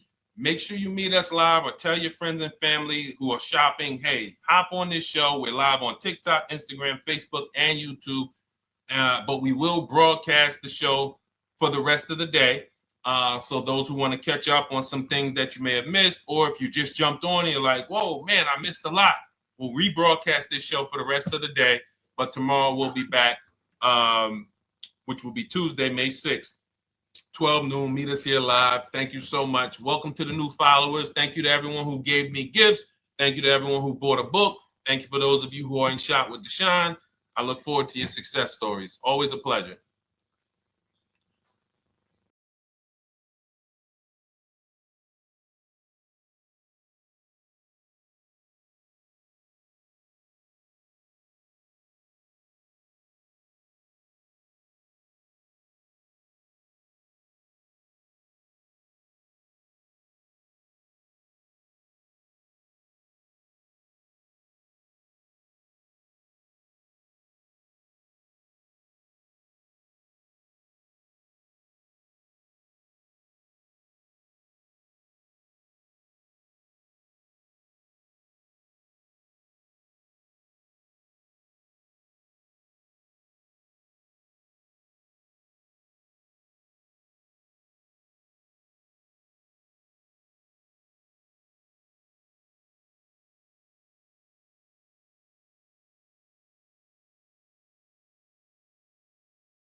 And welcome to our Tuesday, May 6th live. We do these live streams at 12 noon, Monday through Thursday. I am your host, Deshone the Auto Advisor. And for those of you who've never met me, I have devoted the last 4 years to teaching people how to get the best deals on cars and to learn all the mistakes that the industry, the car industry, would love for you to continue making, because they make a lot of money when you make mistakes. And so what we do here is we really just do questions and answers. I will teach on various topics that I feel are widely misunderstood, like the subject of leasing. And some of you who are new here, if you've never been here before, could you type a 1 in the chat if this is your first time on a stream? We do these streams about 60 to 90 minutes. And if you're going to get the most out of them, we just ask that you lock in, that you focus, because we will be talking about $1,000 mistakes. Nothing here that we'll be talking about over the next 60 to 90 minutes is hundreds of dollars. You know, I'm not looking to, have you spend some time with me on a Tuesday to talk about how to save hundreds of dollars. No offense, I'm sure that's important to some people, but we are here to talk about things that are affecting your bank account by the thousands every year. And so if you got some time, I would love for you to hit the like button, like wherever you are, and let's just tap in. You can start to type your questions. This whole stream is sponsored by my new digital book. It's called Cars from Home, 7 Steps to Saving Time, Money, and Avoiding Dealerships. It's a digital book. It's 5-star rated. Thank you to everyone who's rated the book and reviewed it. And it's normally $97, but for the next 30 minutes while you're watching, you can grab your copy for 75% off. That's our welcome offer. We always like to reward people for taking action. So you can get your copy for $24 instead of $97. And you can just head to my TikTok bio. You won't leave the show, my Instagram bio, the Facebook comments, or the YouTube comments, and use that link to get your welcome offer, and you'll have everything we teach. So as we go through this for the next 60 to 90 minutes, if you're like, whoa, Deshone, this is a lot. Wow, this is a lot. You can grab the book and make sure you have everything that I teach and everything in a step-by-step format. Okay? So I have my man Dolan moderating. Good afternoon. Thank you, Johnny Miller. Good to see you, Lil G. Again, guys, we are live. This is our Tuesday, May 6th live. We're live every Monday through Thursday at 12 noon. But we do rebroadcast these throughout the day. For those who cannot make them, you can watch the rebroadcast, or if you got to go back to work, we'll be rebroadcasting it for the rest of the day until our show tomorrow. All right, so let's start with the questions. You can feel free to get into it. Okay, do you have to get the extended warranty? This is a great question. This is car specific. A Honda, Acura, Toyota, in most cases, have always had low cost of maintenance and their parts are inexpensive. When you're buying an extended warranty or you're considering it, it is a risk product. It's an insurance plan. So that means you can pay for something and not use it, just like car insurance. You don't necessarily use your insurance until you have an accident. Same thing with an extended warranty. It's an insurance policy. So what you're trying to do with any insurance is see what is the likelihood that what I'm paying for this is going to exceed the price if I did need to use it. So in the case of a vehicle, when you're trying to determine what should I get an extended warranty, there's 2 things that are important. Does this vehicle that I'm purchasing have a high likelihood of things going wrong? We know, and some of you have had cars with histories, and we know there are certain cars, they tend to have things go wrong more than others. And what I like to do is go right to Google and type in repair cost, because this is the second item that we are looking at. We're looking at average repair cost. So if you're buying a 2010, a 2015 Nissan Altima, 2018, Hyundai Sonata, you go right to Google, you type in 2018 Hyundai Sonata average repair cost. Now, if you see that those typically go on the lower side, then that can take a lower set of risk where you might say, all right, likelihood of these things going wrong on this car is slim. But if you see that the repair cost is on the mid to higher side, that's shifting more risk to if something goes wrong, the cost for you to pay for it out of pocket will probably exceed the warranty.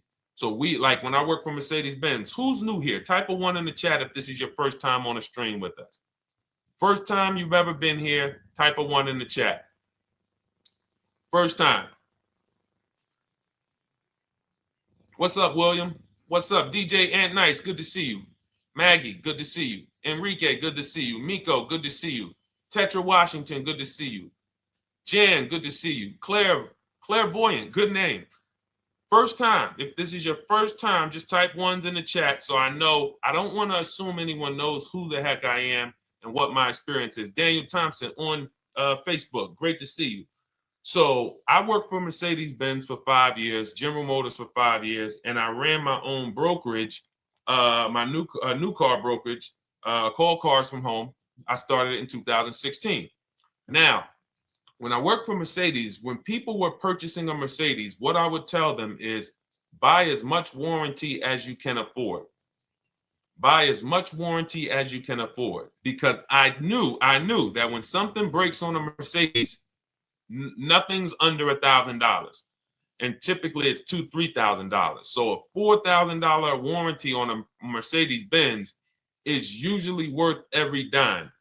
But at the same time, we have cars that, again, less likely for things to go wrong. And then when things go wrong, if they go wrong, they can typically be repaired inexpensively. Good to see you, Arms Reach. Welcome on Instagram. Shout out to the people checking in live.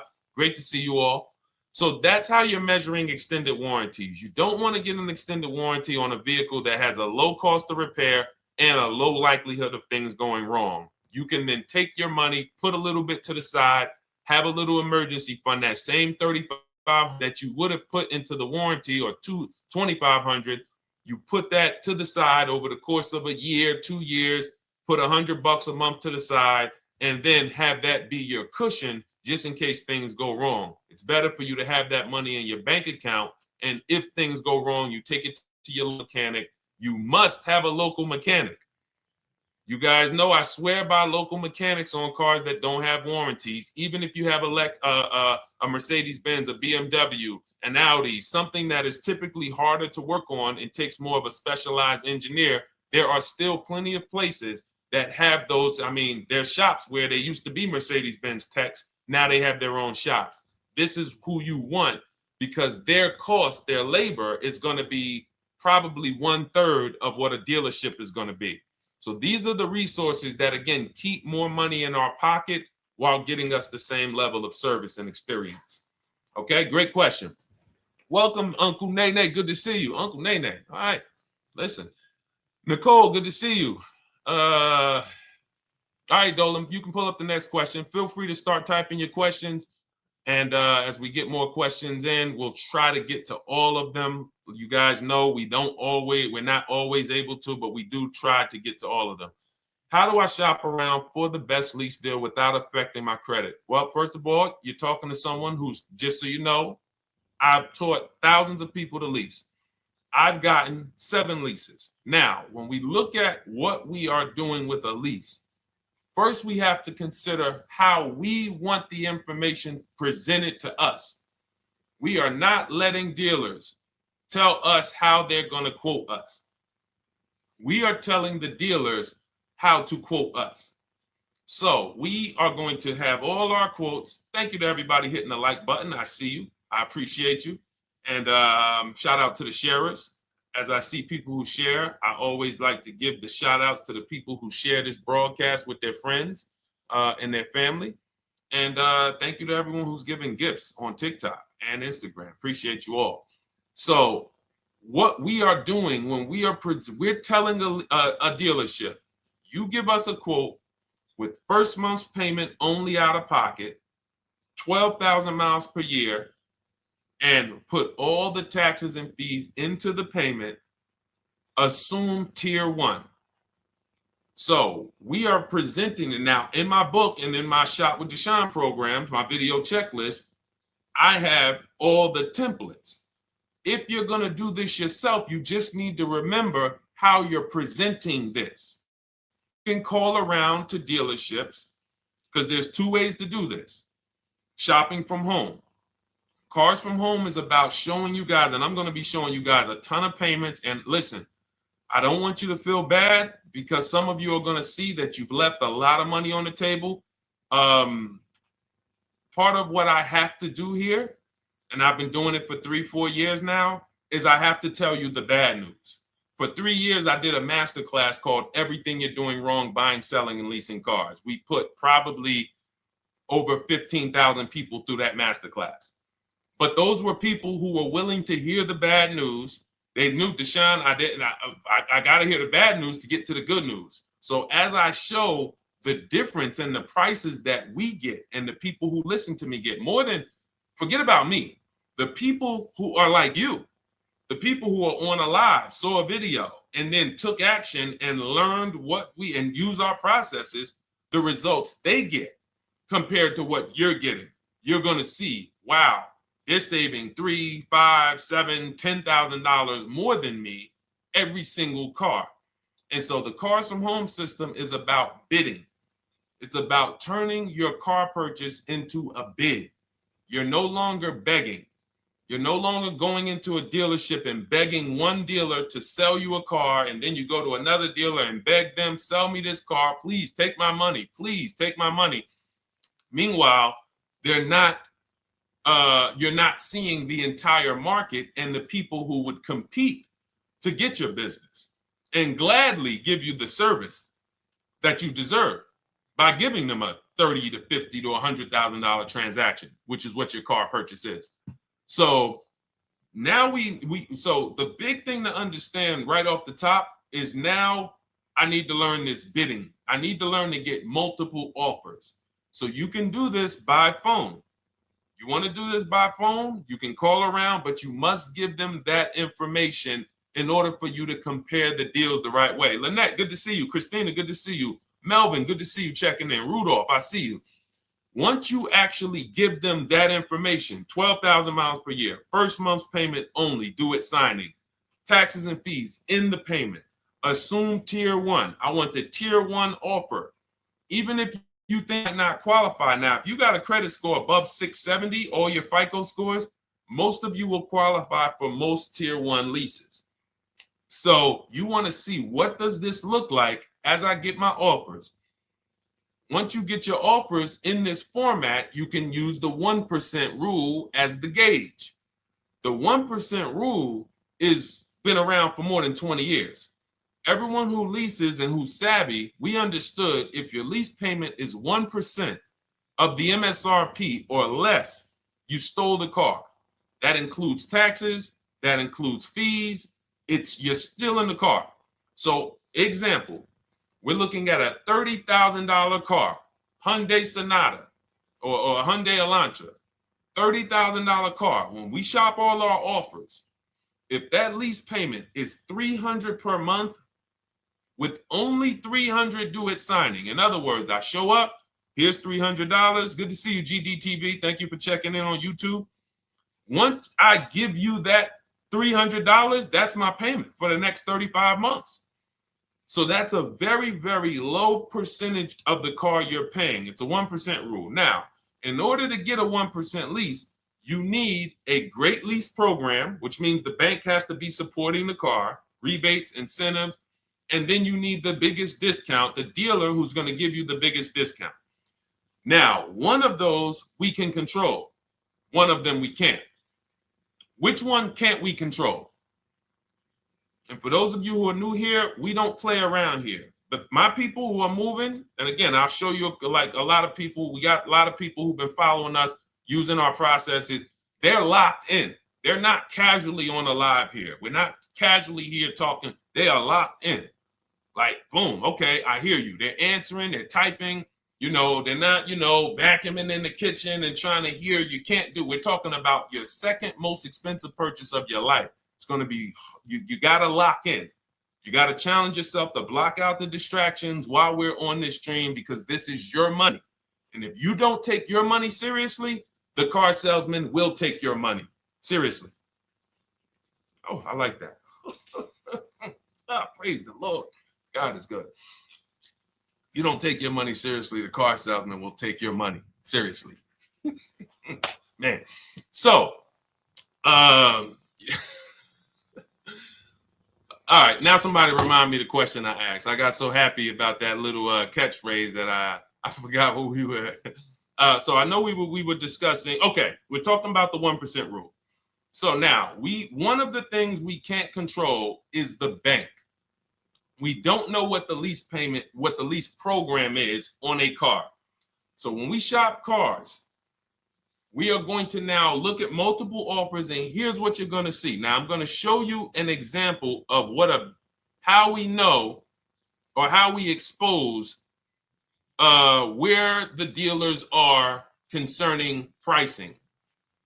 Now, you can't see this on TikTok, but on YouTube, Instagram, Facebook, you guys can see this. I'm going to tell you guys about it. YouTube just doesn't let us do the same type of stream. But this is a particular Infiniti that we shop for. We have offers ranging, this is a $61,000 vehicle. We have offers ranging from $680 per month, which is a 1.1% lease. So a $61,000 car, $680 per month, that's 1.1%. We divide the monthly payment into the MSRP. Now, we can see here that there are some offers already from dealers that are almost $900, $889 per month. $889 per month, $873 per month. So now when we look and we say, whoa, how can we have two, like we have all these dealers have the exact same car, yet one of them is $200 per month higher than another dealer. Exactly. We call them the 80%.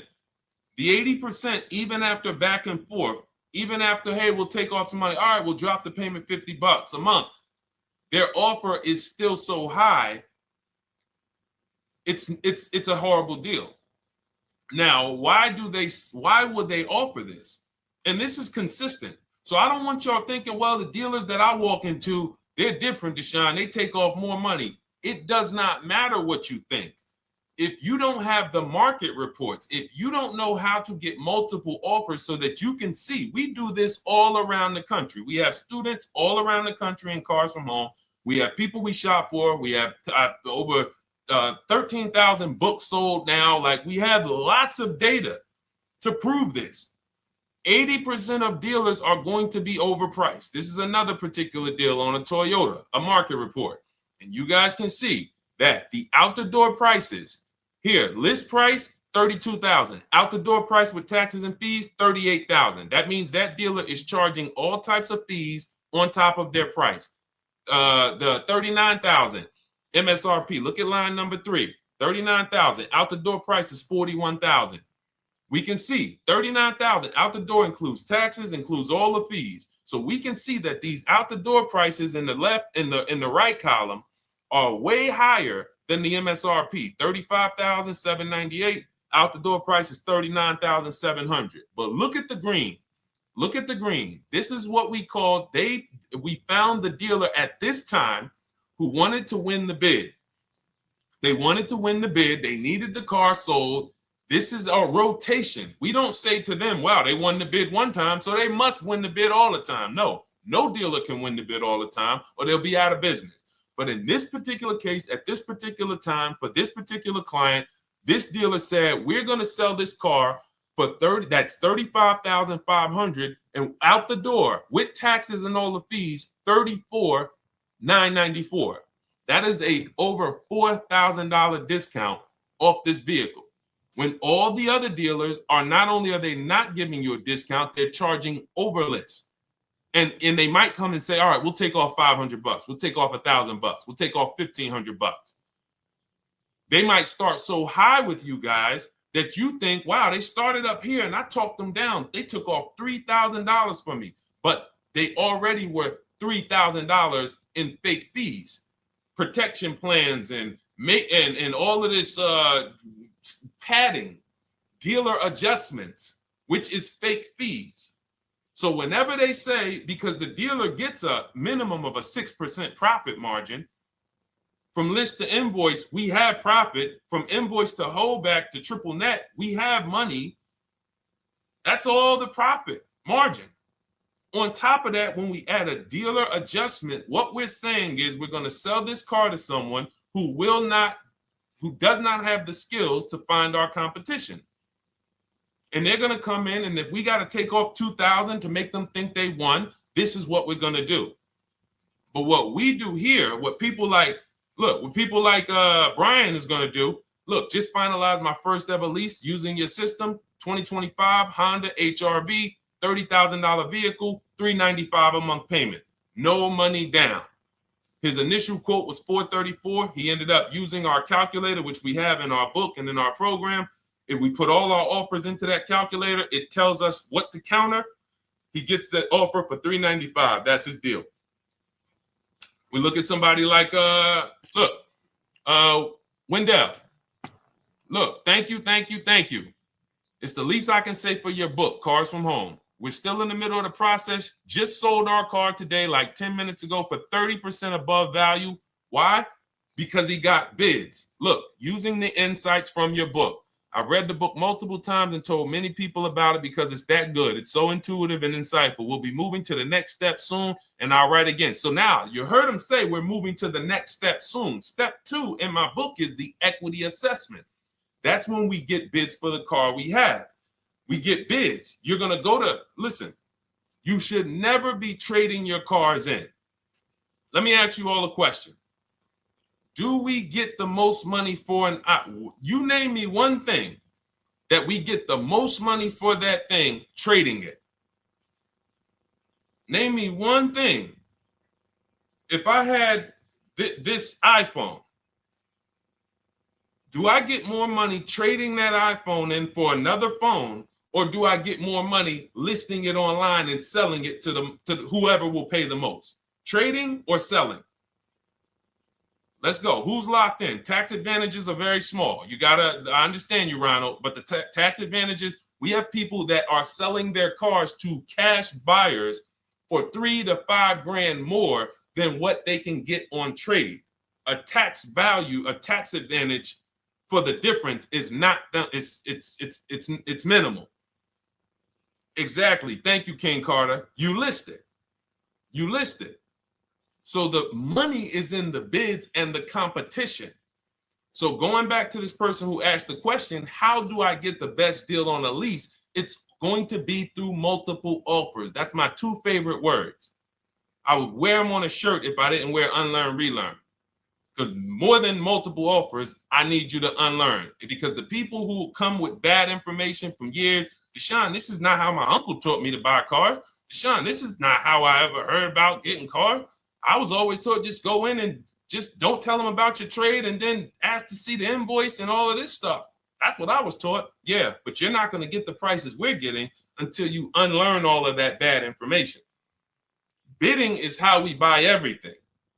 When we go into the supermarket to get spaghetti sauce, all of those companies are bidding. They're bidding. Hey, listen, we'll sell you this for $3.99. Hey, we'll sell you this for $5.29. But we got a better product. We got quality. Look at us. Look, it's all bids. Everyone who wants to sell us something is competing, except car dealers. Y'all notice that?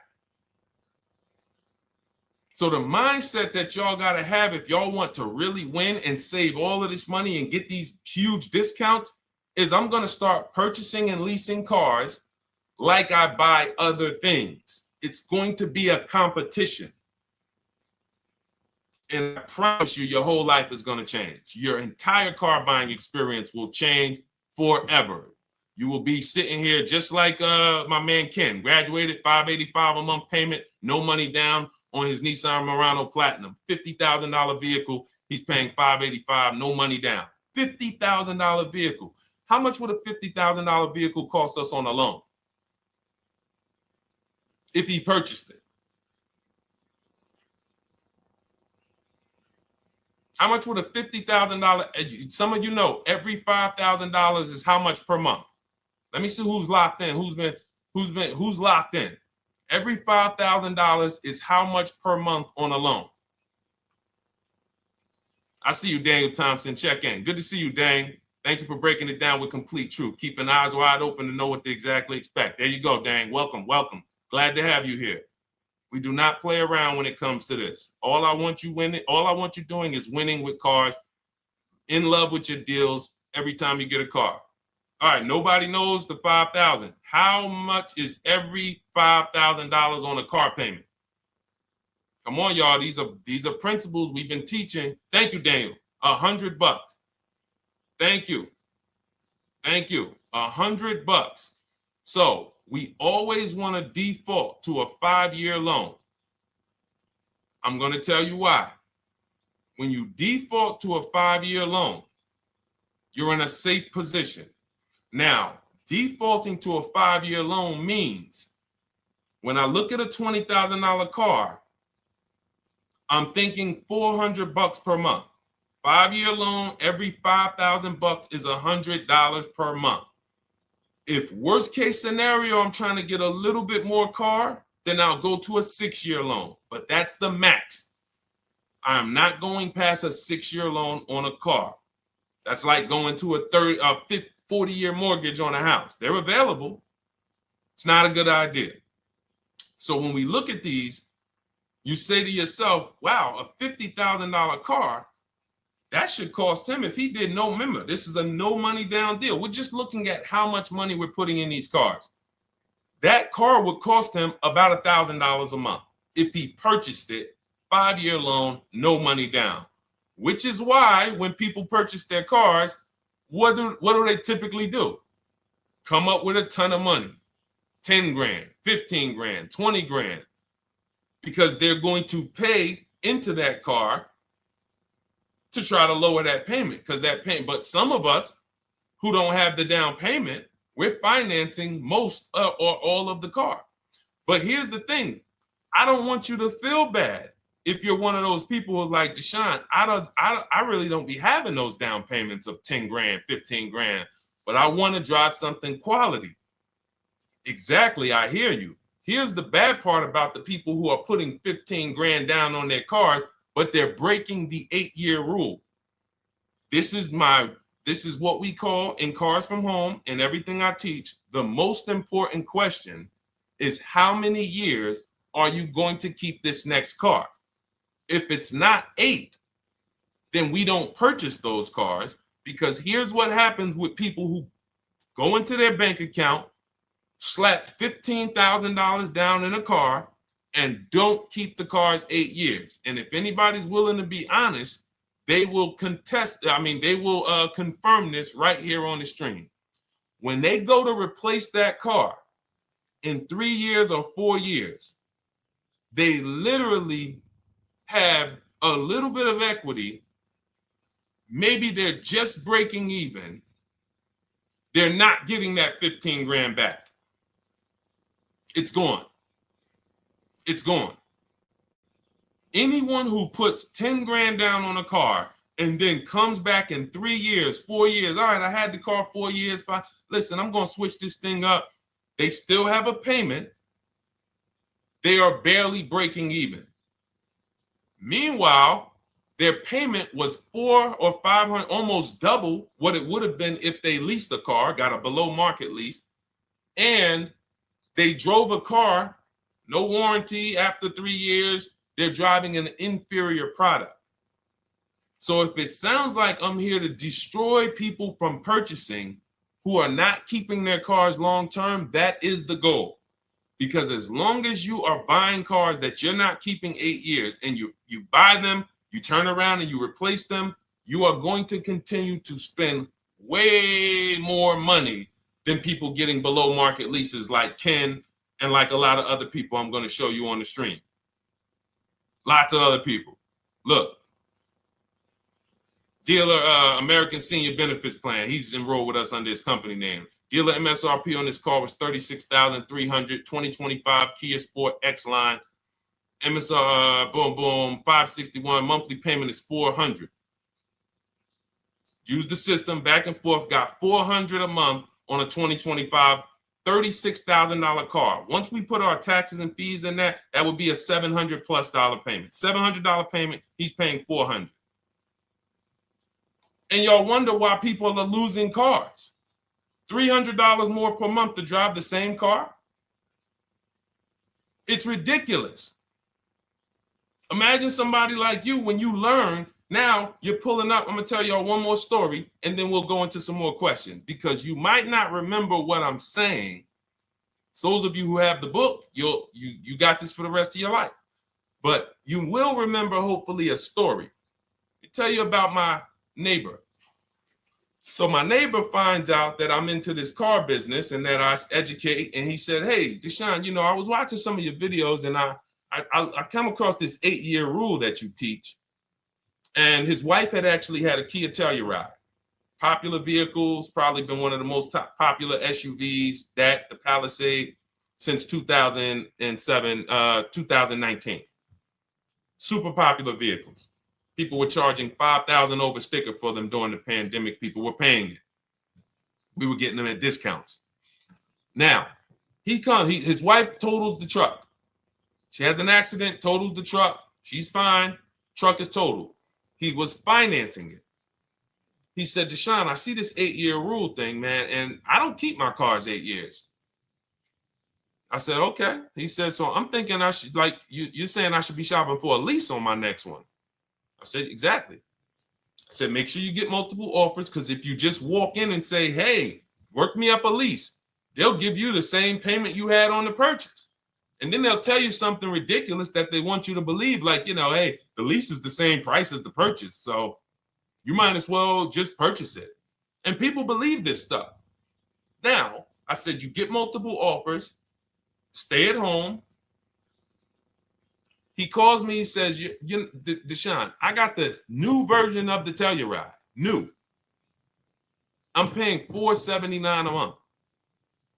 He's $497, and then he said, I think he put down like $1,000, bring it down to $479. $497. He was just paying $800. Do you think anyone can tell him anything about leasing?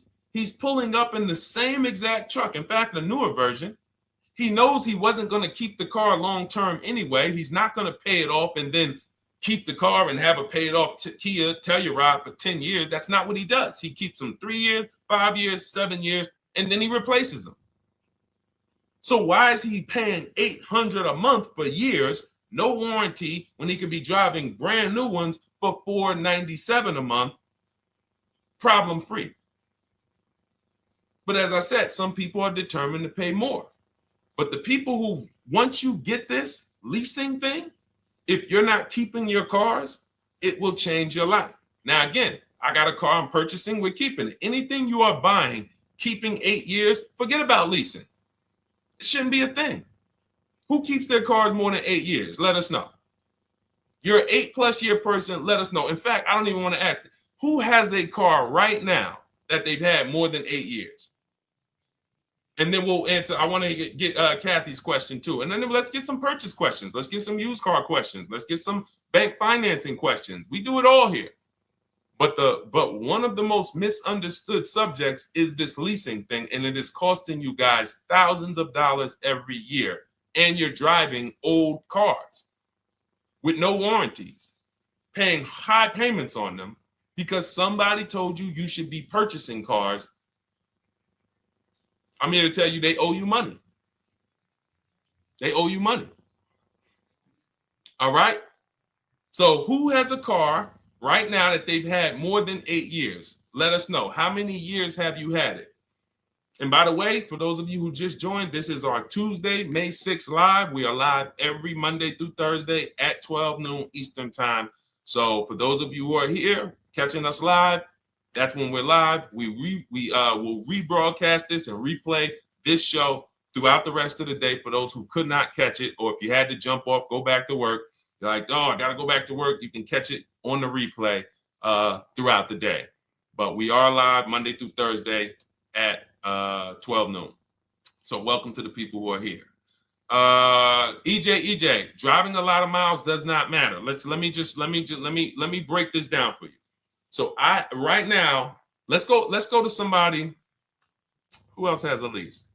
Let's look at, because who's heard with leasing you can't drive too many miles? Who's heard that, right? Type me if you've heard that. Let's go. Type me if you heard that.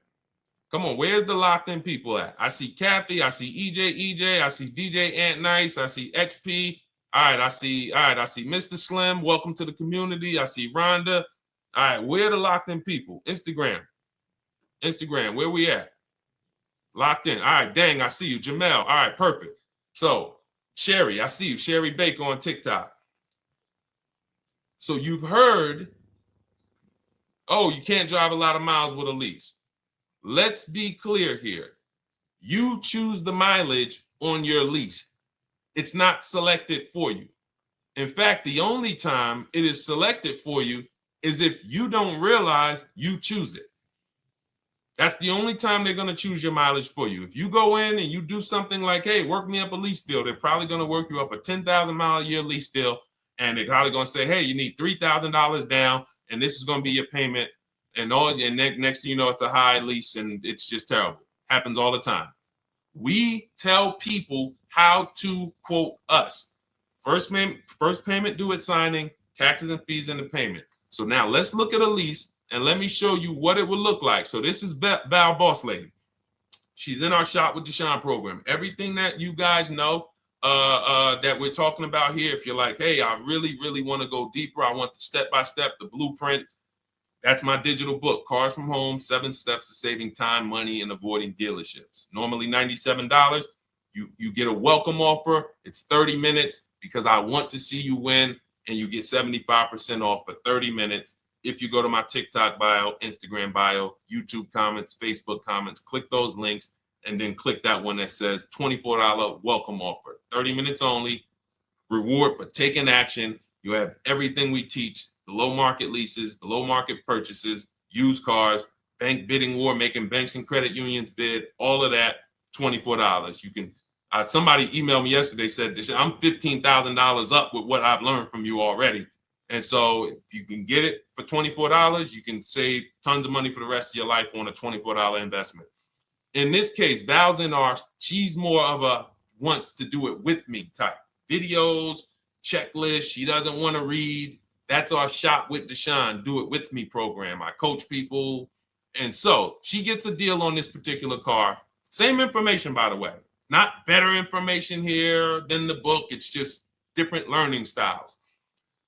So she gets a $51,000 electric vehicle, 2025, beautiful vehicle. She's paying 1.16. So her payment on this car, on this $51,000 car, let's continue to make sure we understand the price of these cars. $51,000 car, her payment is $591. No money down. Now, some of you might say, wow, if I got $591, I'd probably put like $3,000 down, bring it down to $499. You could do that. That's how we can do that because she already got an incredible deal. Then we're just determining how we want to structure our payment. And thank you for everybody sending me gifts. I appreciate you. Thank you for all the badges. I don't take it for granted. And thank you for everyone who's hit the like button. Those of you who are double tapping the screen. Every time you hit something on TikTok, you like it, you double tap the screen, you keep running those likes up. We appreciate you. It does matter. It helps spread the word.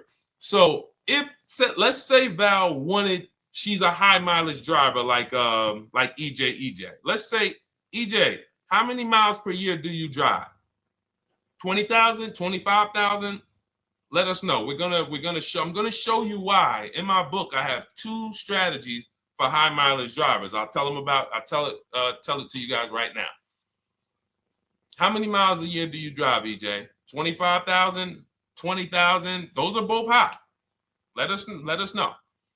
Or if anybody, else, because, anybody else who's a high mileage driver, let us know. How many miles? 26. All right. Thank you, EJ. So let's just round that to 25 for now. Let's just round that to 25. So let's say instead of her $591 payment for a $51,000 car, now you could shop for a $30,000 car and you can have a 1% payment. If it was, a similar deal, you'd be paying $300 a month. In her case, she has a $51,000 car. She probably wanted a nice SUV that looks beautiful, that some other people are paying $1,000 a month for. She's paying $591. But if she wanted to bump it up to 15,000 miles a year, she'd be paying another $30 more per month. She'd be paying $620. Now, if she wanted to bump it up to 20,000 miles per year, she'd be paying probably another $80-90 per month. So she'd probably be paying $700 to drive 20,000 miles per year. Now, let me tell you guys, because some of you guys who are like, yo, man, those payments are high. We're talking about $50,000 cars here. So if you were shopping for a $30,000 car or $35,000 car, naturally, if we took the same exact numbers, let's take a $35,000 car, 1.16 lease. That's a 406 payment, probably $399. So now, in order to go, and let's say you're a high mileage driver, just like EJ, you want to add another 15,000 miles to your lease. You're probably going from 400 to 550 or 575. But you have all the mileage you need. And here's the beautiful thing about that. If I'm paying $175 more per month, but I get all the mileage I want, and when I drop this thing off, I get a new one, I don't have to worry about negative equity, and I put no money down. That is way better than what most people are doing out here, what everyone's doing. Because I'm gonna tell you what most high mileage drivers do who don't put money down. They will go in, buy a car, take a super long loan, 6 years, 7 years, just so they could afford the payment. Now, here's what happens. They drive the car, they put 25,000 miles a year on it. They come back in 3 years or 4 years, and they say, wow, I got 100,000 miles on this thing already. Let me go and swap out the car. What situation are they in at that point, guys? You put 100, you got a 6-year loan, average loan. You drove 25,000 miles per year. You put 100,000 miles on the car in 4 years. You come back, you still have 2 years of payments left. 15 grand negative equity. I used to see it all the time.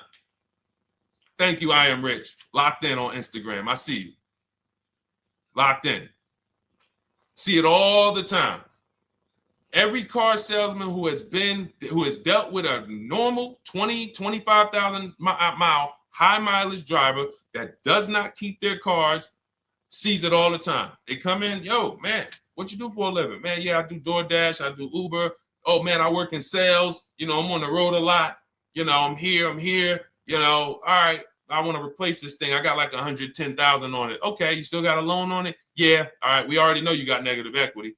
Then we appraise the car. All right, the car's worth like 7,000. How much you owe? Man, you owe 19,000. All right, well, what can I do? Can you get me into something? Roll that loss all the way over. On top of that, you finance the car, so your payment is high. You finance the whole car, so you're paying a high payment compared to if you had leased, just literally shop for your leases, added your miles to the lease that you needed. You're paying $175 more per month. You got a brand new car. And I'm going to tell you, I did not make this up. I learned this from someone. A lot of what I'm teaching you, I learned from my clients when I was in the dealership. This guy, I worked at Hyundai for six weeks. Man, this dealership, the owners got indicted. I got out of there. Way before the owner got indicted. It just had straight up highway vibes, like the worst you could ever imagine. As I was in there for 6 weeks, I was a manager. I enjoyed being a manager. We did a lot of deals in my department in 6 weeks. But I said, I am out of this place. Anyway. But I learned something very valuable there. We had a client a customer was returning his lease on his Hyundai Sonata. Guy comes and I'm grounding the lease. I'm doing the paperwork for him. He has 72,000 miles on the car. 72,000 miles. I said, how the heck? I said, you lease this? He said, yeah, I always lease. That's all I do. He said, I used to buy my cars every single time I came. I had to put large down payments, 10 grand, and then I'm still having negative equity when I come to trade it in. I'm having high payments. It's ridiculous. I looked at his payment, and let's say the average payment for a good deal on a Sonata at that time was $300, $325, whatever it was. He was only paying like $550. He was only paying like $150, $175 more per month. He had a 25,000 mile a year lease. And that's what he did. I drive these cars. I'm on the road. Boom, boom, boom. I change my tires. I do my maintenance. 3 years. It's a fixed cost.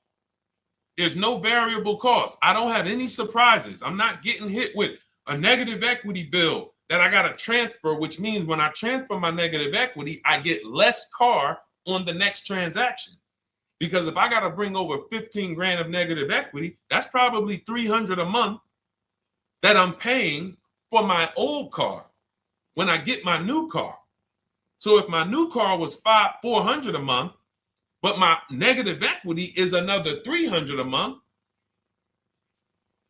I'm getting less car for my money because now I got to take all those losses and bring them over to my new car. This is high mileage drivers and people who don't understand leasing. That's why you're losing so much money. And when you just flip the switch and realize Deshone is not talking to me emotionally, I am not talking to you about never do this, never do this, like these other people who say this, do this. This is how you buy a car. They never talk numbers. Y'all notice that? You notice that, right? You never hear them talk numbers. It's always never do this, always do this. This is the worst way to do this. This is the most expensive way to do this. This costs you the most money. They never talk numbers, though.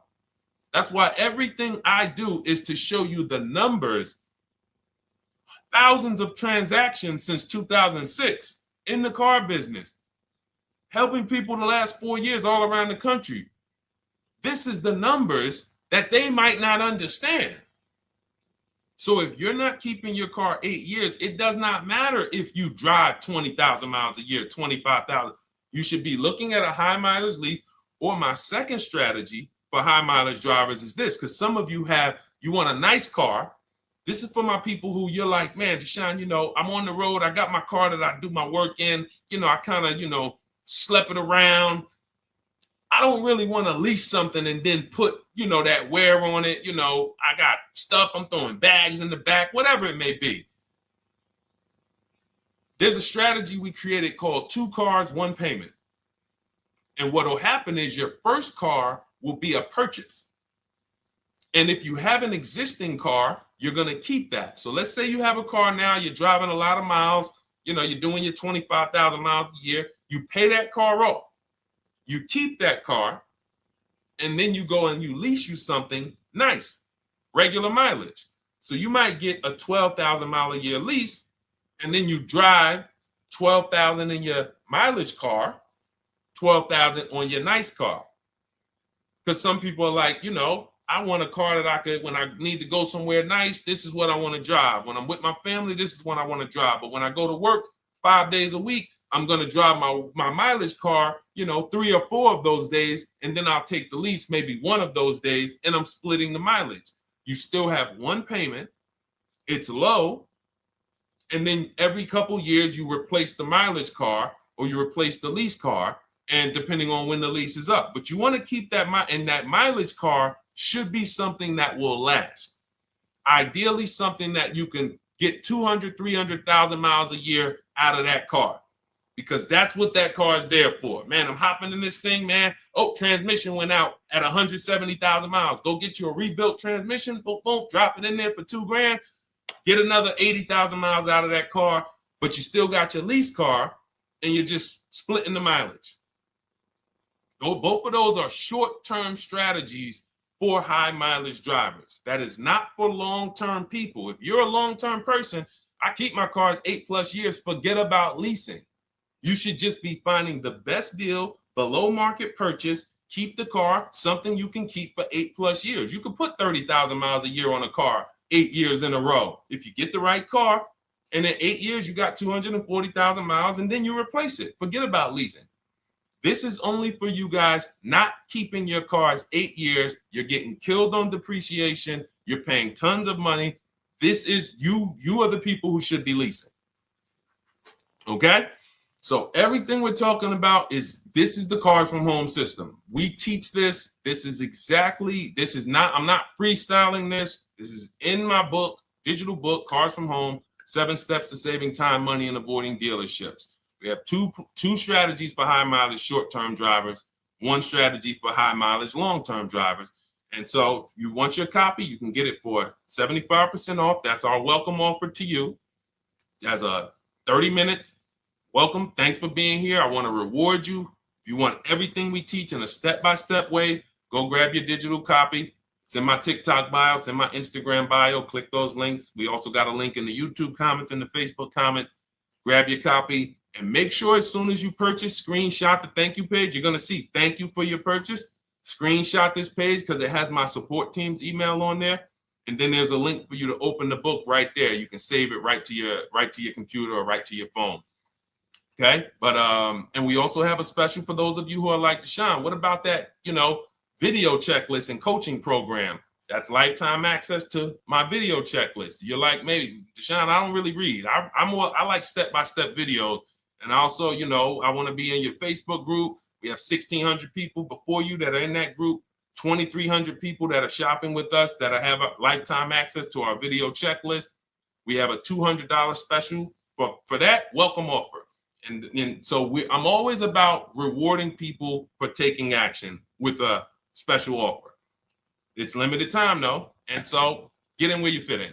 All right, let's keep it going. Thank you, Corey. Said amazing knowledge. Thank you. And I'm glad I saw somebody said that's a great idea with the 2 cars. Thank you.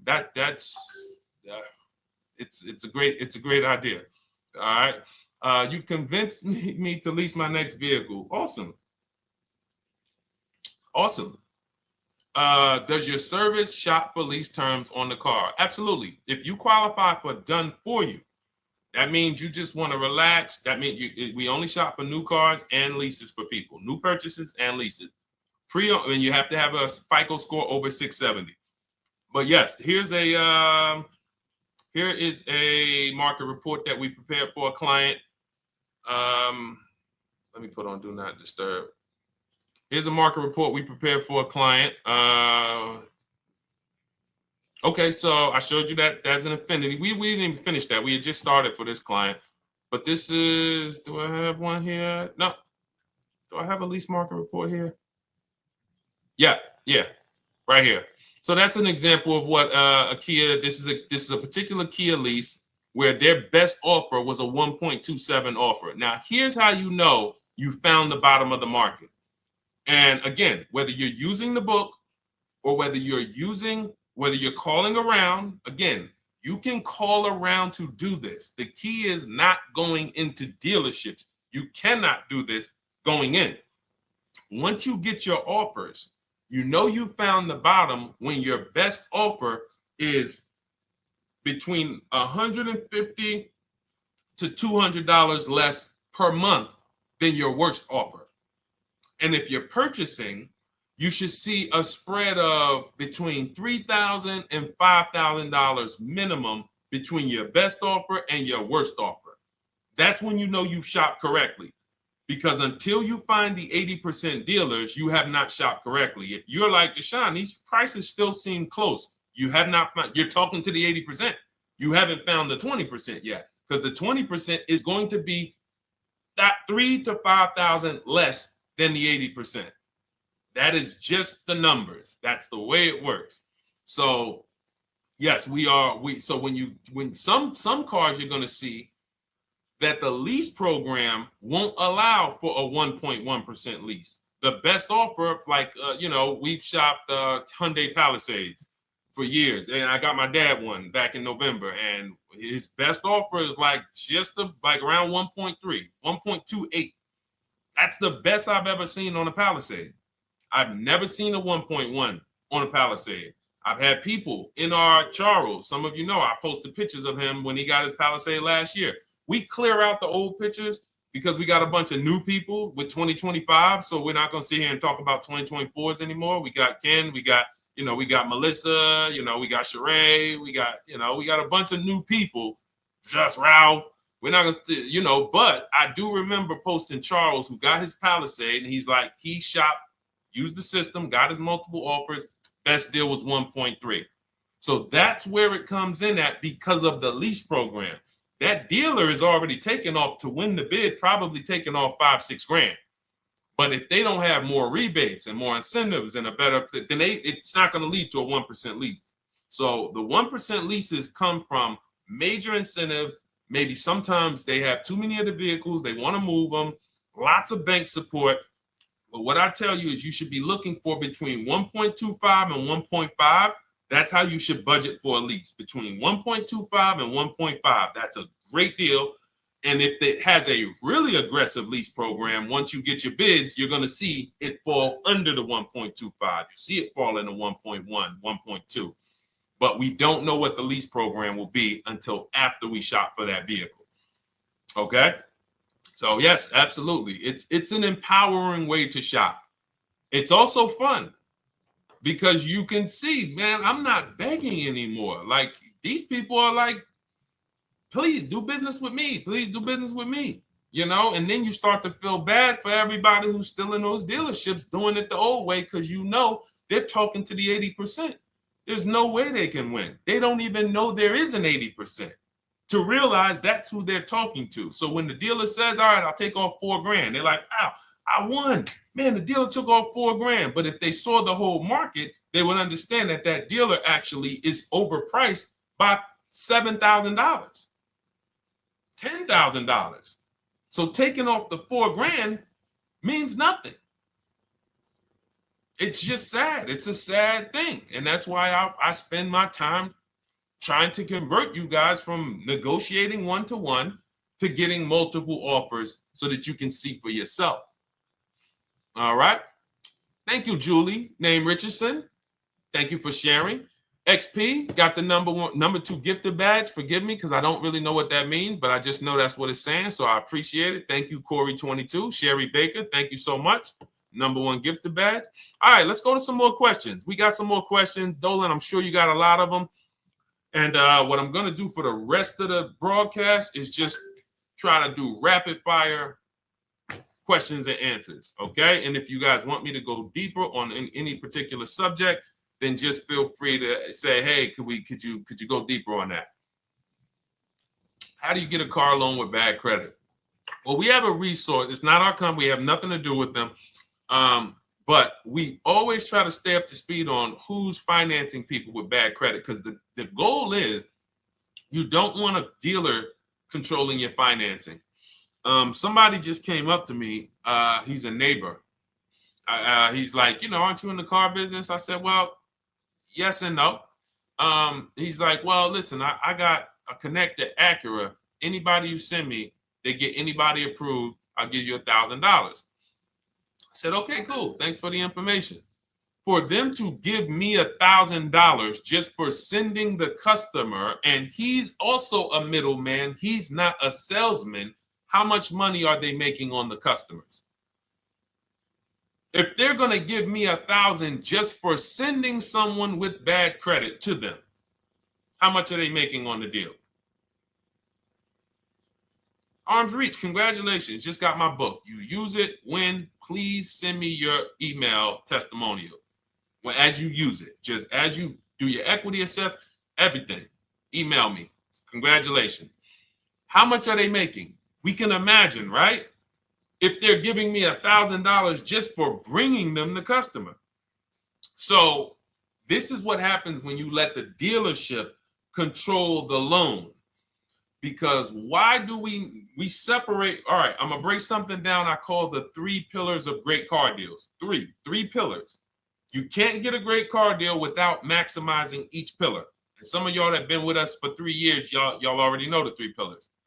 First, who you buy your car from. Second, who you get your loan from. Third, who you sell your old car to. That's 3 separate transactions. The car business has trained you guys to give them all 3. All 3. The car business has trained you guys to give them 3 transactions. Anytime you purchase the car, who's done this? Be honest. Purchased the car from a dealership, sold them your old car, in which case you call it a trade, and they got you your loan. Who's done this? 3 transactions in one. Why do we know these are 3 transactions? One, there's competition. People want to buy your car. It's okay, Corey. That's that. Thank you for being honest. That's how we change. The reason why we know that these are 3 transactions because there's people who want to compete in every one of them. There are people who want to buy your car. That's why step 2 in our book, we never trade. We get offers from CarMax, Driveway, Carvana, AutoNation, Car Gurus, Kelly's Blue Book Instant Cash Offer. It's a bid. We just had someone sell their lease. Miss Hickman, she sold her lease, made $4,700 selling her lease. CarMax won the bid. Drove the car for 3 years, had equity. She dropped her lease off. They gave her $4,700. Won the bid. That's one pillar. Second, who I'm going to get my loan from if I'm getting a loan. Those of you who are paying cash or leasing, this is not a pillar. But we need to bid out our loan. We had a great talk yesterday on our show yesterday where I asked, who do you guys get your loans from? Most people said the bank, the credit union, the dealership. One person said the right answer, whoever gives me the best APR. That's the right answer. And then we have who we buy our car from. There's banks and credit unions that want to compete for our loan. There's multiple dealers who want to compete to sell us a car. So we can't get a great deal until we have bid out each pillar. And that's why when we have bad credit, if we let the dealer now control, this dealer has a car. We didn't bid out that car to find out, is it a great price? Now they're also giving me the loan and they're charging me 25%. We didn't bid that out to see, is that the best loan I could get, even with my bad credit? Is that the best loan I can get? So the key, what you want to do first, if you have bad credit, is I'm online looking for anyone who will finance me with bad credit separate from the dealer. I'm not going to Carvana.com and saying, hey, you can get a car with us you can get a loan with us as long as you buy a car from us. You're mixing the transactions. You're taking away my ability to get bids. I'm finding someone you should check out. There's a resource. Oh my goodness, what's the name of the company? It's in my book, but I want to give it to you. Goodness, it's slipping my mind right now. Send me an email or a DM, because here's the thing. If you use just that part and get the loan funded, but you don't know how to bid out everything else and structure your transactions, and are you keeping the car 8 years?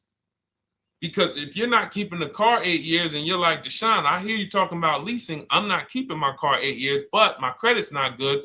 The only purpose, if you telling me that I could be driving brand new cars for cents on the dollar, but I don't qualify right now, this car that I'm going to get is to set me up.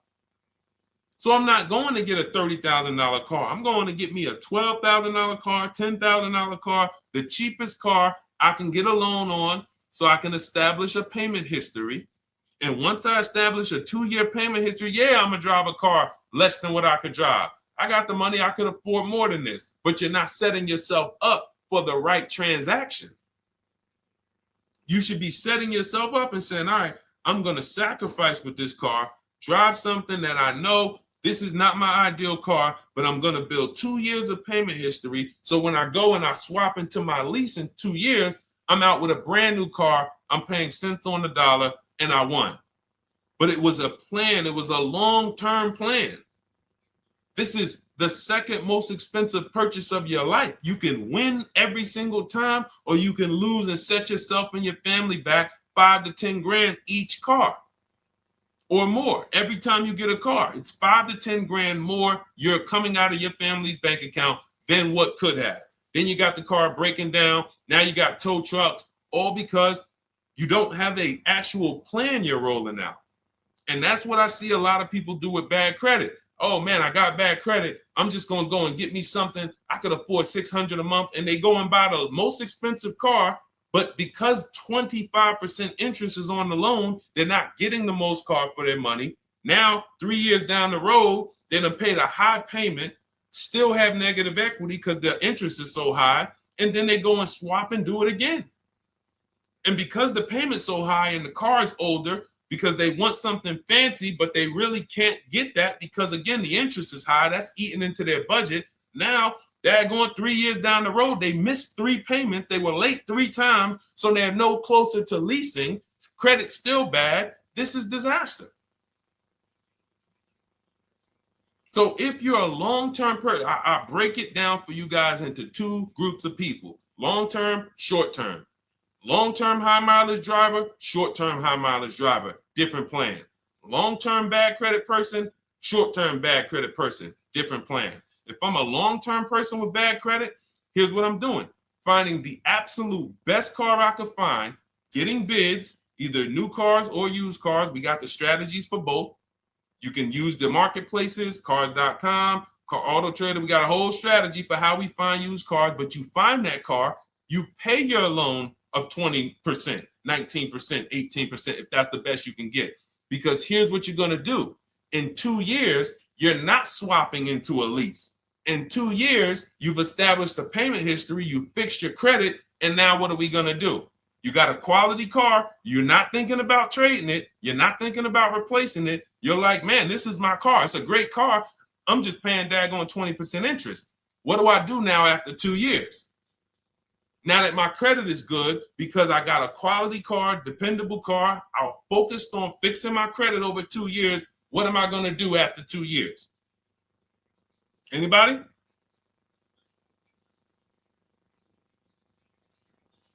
Thank you, Arms Reach. Refinancing the car. Exactly. Exactly. So that's the bad credit long-term strategy. Great car, dependable car, car's not going to break. This car is going to last me 10 years. Right now, when I bought it, 20% interest rate. That was where my credit was. But I worked on my credit. Boom. I'm a 690 now. I'm a 720 now. I'm refinancing that into a short-term, into a shorter-term loan, and I won. Pay this thing off, and I'm going to keep it. Nothing to talk about leasing. Leasing only comes into play where the 8-year rule is concerned. I'm not keeping this next car 8 years. I should be setting myself up to lease, or I should be leasing. That's how I'm going to save the most money, keep the most money in my bank account, have the best car. Not even close. Not even close. All the wins for the purchasers are after 8 years. People who are like, man, Deshone, I got a car, man. I had this thing 12 years, man. It's been paid off for 6 years. I ain't had a payment. I love it. Long-term purchaser. You won. You won. Who's in that situation? Who has a car outside that they've had for more than a decade? Paid off. You can give it to your son. You can give it to your daughter. It's an extra car. That's purchasing.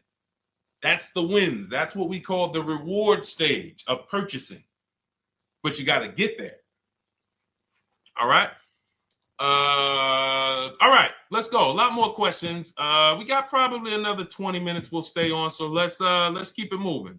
But again, Lend Buzz, that's the company. Lend, Lendbuzz.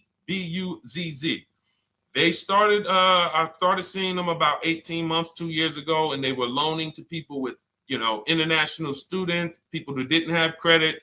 You want to try to find a place that will fund you independent of the dealership. That is what your goal is at all times. Independent of the dealership. Here, you qualify based on your income and your credit. You qualify for $18,000. Go find a car now. That is what you want. You don't want people mixing the bank loan with the car and two pillars that they are controlling. We're controlling the price of this car. We're controlling your interest rate. We don't want that. Yep, exactly, Cindy. For those who just joined, this is our Tuesday, May 6th live. We do these lives Monday through Thursday at 12 noon, so you can tell your friends, family. We wanted to now come up with a constant and consistent time where I can meet with you guys. If you don't have, if you can't stay the whole broadcast, we will replay these throughout the day because sometimes people got to jet back to work. They're watching us on the lunch break. You can catch up on the whole rest of the show throughout the day, all the way up until tomorrow, and then over the weekend, we'll play a whole compilation of all the shows for people who really want to dig in and hear all the questions that we answered throughout the week on, Monday through Thursday. But if you want to join us live, set your calendar, set an alarm, meet us on any channel. We're on TikTok, Instagram, Facebook, and YouTube on the Deshone the Auto Advisor channels, 12 noon, Monday through Thursday. All right. Let's go. Next question, Dolan. All right. What are your thoughts on purchasing used versus new? It's a great question, Kathy. For me, it's a matter of budget and values. It's only a matter of values if you can afford both.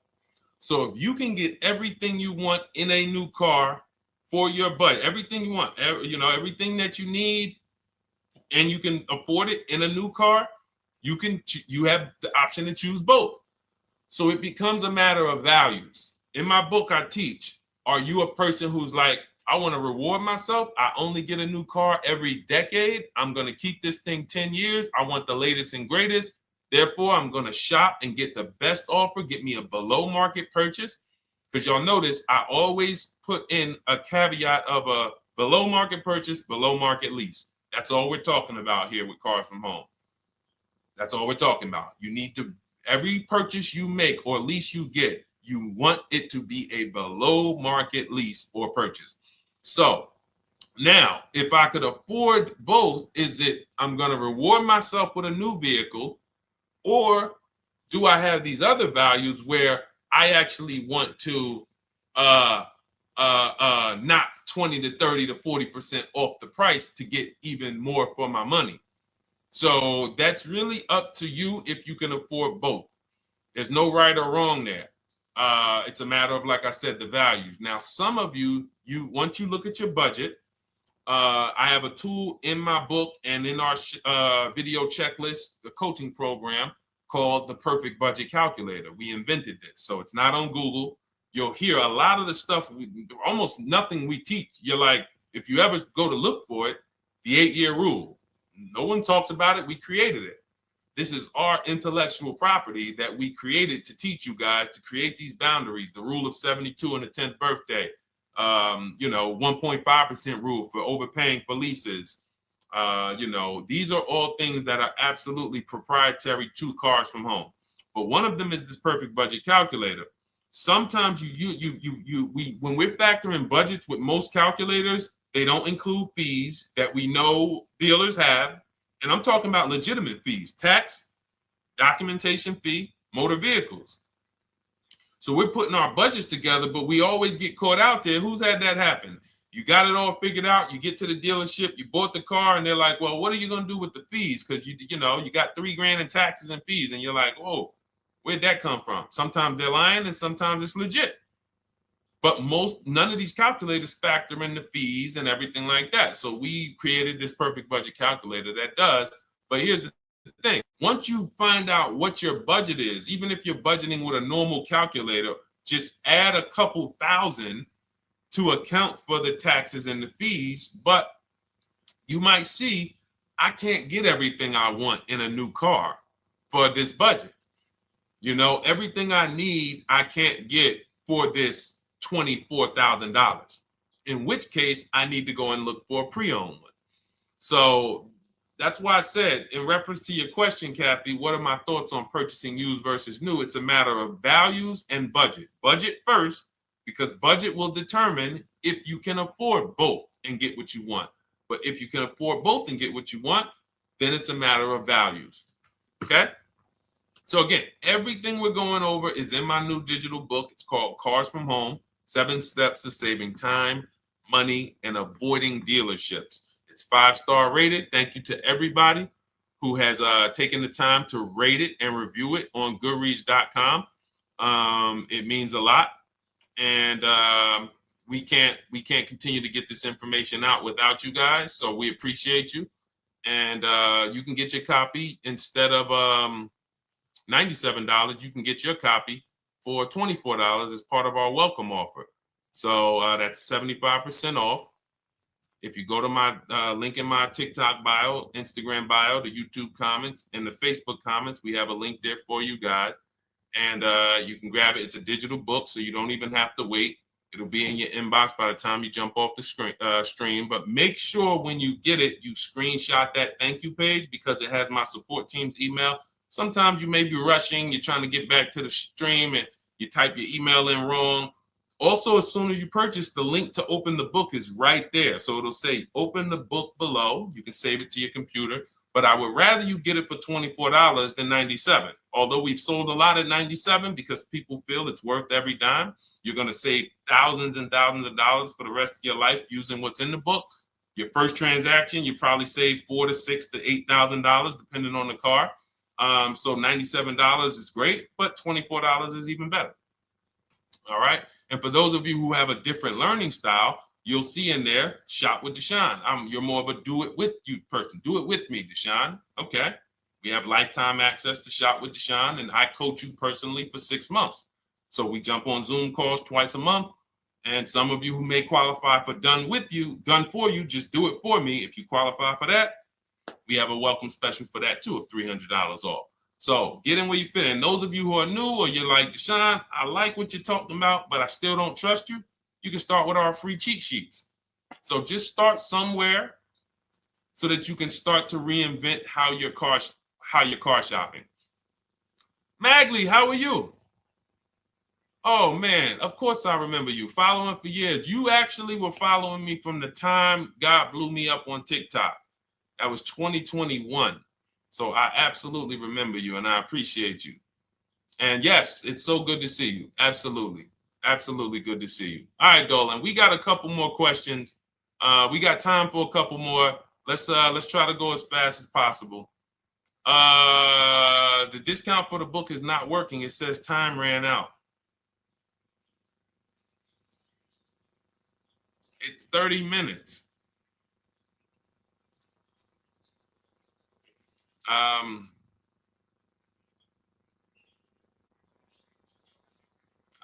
don't know. I don't know. Y'all help me out. I don't know what to do with that. I'm sorry. If the welcome offer for $24 was not really 30 minutes, then that means I'm just lying to you. You know what I mean? I'm just like, oh yeah, it's 30 minutes, but come back in 2 hours and it'll still be, you know what I mean? It's, start with the cheat sheets. You know what I'm saying? Like start with the cheat sheets. Get yourself your free cheat sheets, and start there. And when you feel better about working with us in some capacity, you go to the next step. Start with the free cheat sheets. All right, let's go, Dolan. So I'm a new driver. Should I be looking to be an 8-year person or a lease person? Well, I'll tell you this. I got 3 young adults. 2 my daughter, my daughter who's 18, my niece who's 20, and then a young man that I, basically like a son to me who's in the Navy and he's 21. Well, he'll be 21 this year. So he's 20. Now, they all called me in the last 3 months because my daughter's getting her license. My daughter didn't call me. She's getting her license in the next, in June. And we've all talked about this. How should I get this car? Now, my situation when I was 22, I'd already bought a $500 Mitsubishi Eclipse. Transmission went out on me probably after 6 months. And then I bought a buy here, pay here car. This is before I got into the car business. I got into the car business, I was 22, working for Pontiac GMC Buick. So I get this buy here, pay here car. It was a quality Chevrolet Cavalier. I didn't know anything about cars, so I went to a local spot. They said, hey, put down this, just pay us $50 a week. So I did that. But 22, I had my daughter, and my boss says to me, hey, why don't you lease something? And I was already selling cars, but I just didn't think, could I even, qualify for a lease? I don't even know what I was selling them, but I'm just literally doing what most salesmen do. All right, he wants to lease. All right, what's the payment? Yeah, tell him it's this. All right, perfect. They said it's that. Oh, that's a little too high. All right, they said it's a little too high. All right, so that's what I was doing. I didn't really understand anything. That's most car salesmen. So I end up getting a Pontiac G6. I'm 22. I pay $256 a month. Now, it would have been less, but I didn't get a tier 1 approval because I didn't have, I think my credit was like mid sixes at that point. And you know, you really want to be over 670 to get most of the tier 1 approvals. But it would only raise my payment maybe 25 bucks. Wasn't a lot. Now I'm 22. I'm driving a brand new 2007. It's still 2006. 2007. I'm pulling up, brand new car, full warranty, $256 a month. At the same time, I have a friend, got a vehicle, Toyota, financed it, went in. She had, you know, we had our, she had a young child, a little older than us, maybe 1 or 2 years older than us. And then she goes and she purchases a car. $500 a month. She didn't get ripped. That's what a $20,000, $22,000 car costs. She got a Corolla. $500 a month. We're 22. Plus insurance. This is enough to break a young person, young family. I'm paying $256. She's paying $500. That right there. When I tell people that story, it's amazing to me how many people will say, Deshone, when I got my first car, my parents took me out. We financed this car. We financed this. I was paying $400, $500, $600 a month. Whether the parents were paying some of it, or they were paying some of it, or they were paying all of it. Thank you, Kathy. Appreciate you sharing. So this is what all of them, all three, well, 2 of them. I don't know about the young man. Because his parents.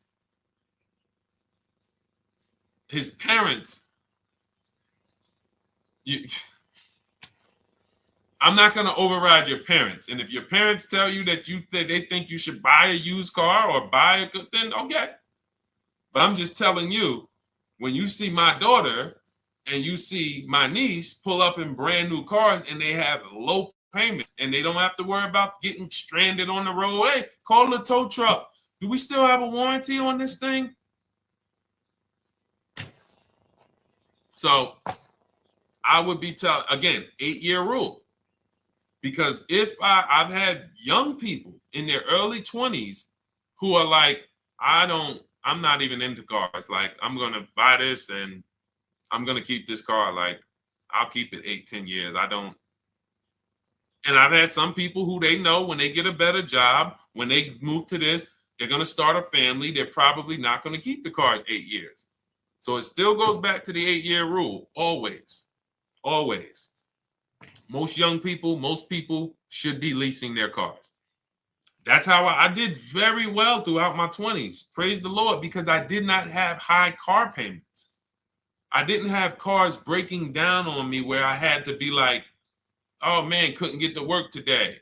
Not many 20-year-olds, 23-year-olds are keeping cars 8 years. So when you're putting them in used cars, you're really setting them up for failure in a lot of cases, compared to if they were just leasing, getting look, because some people be like, wow, are $300 car payments still out there? Oh yeah, they're still out there. Just you just are shopping for the right car. I know India had her look, Rosalie, she's in our Done With You video checklist and coaching program, like Cars from Home. She's, you know, this is our Facebook group she's commenting from. 3 vehicles she got, all for her sons, all of them. A Nissan Rogue, $399 a month. That's a $36,600 car. She got a Mazda CX-30. That's a $28,200 car. Payments $339 a month. $339 a month. And then she got a Mazda CX-50 for her other son, $40,000. On top, we haven't even talked about the equity and leases and selling leases and, you know, really maximize her equity, because she said she got $6,700 selling 2 of the old leases. $6,700. Drove the cars for 3 years, had equity, bid it out, sold 2 of them, $6,700. You're probably like, Deshone, I didn't even know you could sell a lease. My question is, how much has that cost you? So when you're looking at investing in anything we're doing, be it my book, be it Shop with Deshone, our video checklist and coaching, be it our Done For You program. One thing that we do covers everything. Your first deal, if you're moving, you're gonna be like, shoot, I got everything I just invested back times 10. That's what we hold ourselves accountable to. Just her equity alone, she made $6,700 selling 2 cars. Didn't even know I could sell leases, and I just put $6,700 in my pocket selling 2 leases. Whoa. So $300 payments. Those would be perfect cars for young people. $339, that's with no money down. Imagine if she wanted to put another $2,500 down, bring the payment down to, $275. This is the way to be moving. And those of you who are getting this, are you getting this? If you're getting this, type some dollar signs. Who's getting this? Who's getting this? Type dollar signs in the chat. Who's getting it? Let's go. Who's locked in? All right. I see you, Mario. I see you, Dane. I see you, Terry Carter. I see you. Who's getting this? Who else is getting it? Who else is locked in?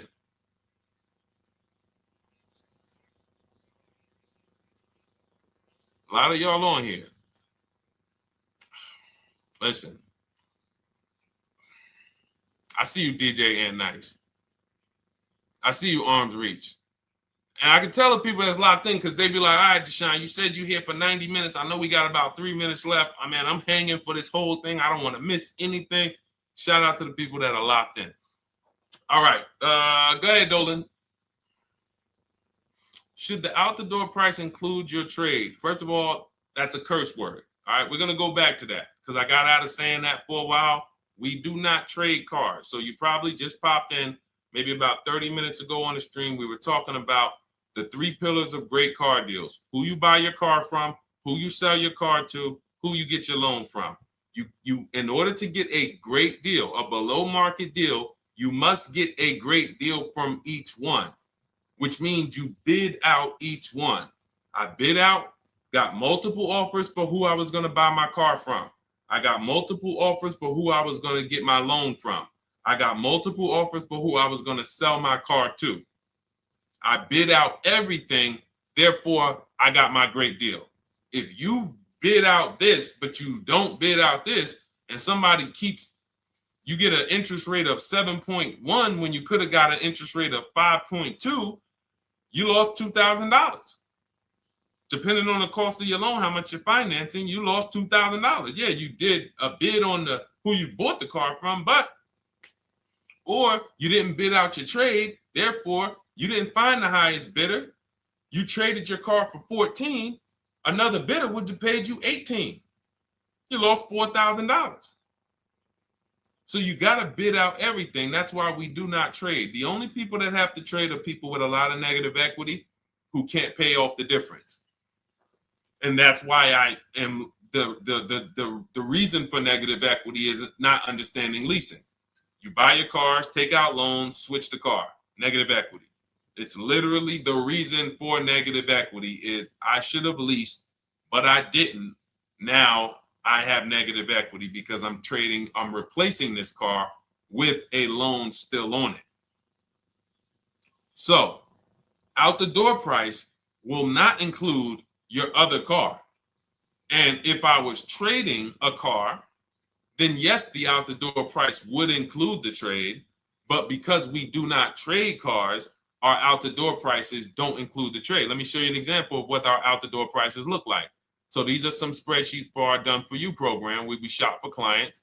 You can see here, this is we shop for a Subaru for this particular client. In this case, look, and you can see the MSRPs for this car is an inexpensive car, $27,000, $26,000. Look at the out the door prices, 29, 30, 30, 29, 29. These are all out the door prices with the taxes and fees. So you can see these dealers are giving either no discount or a little discount. 27 out the door price is 30,000. But look at the winner. Look at the winner. This particular dealer won the bid at this particular time They're not going to win the bid all the time.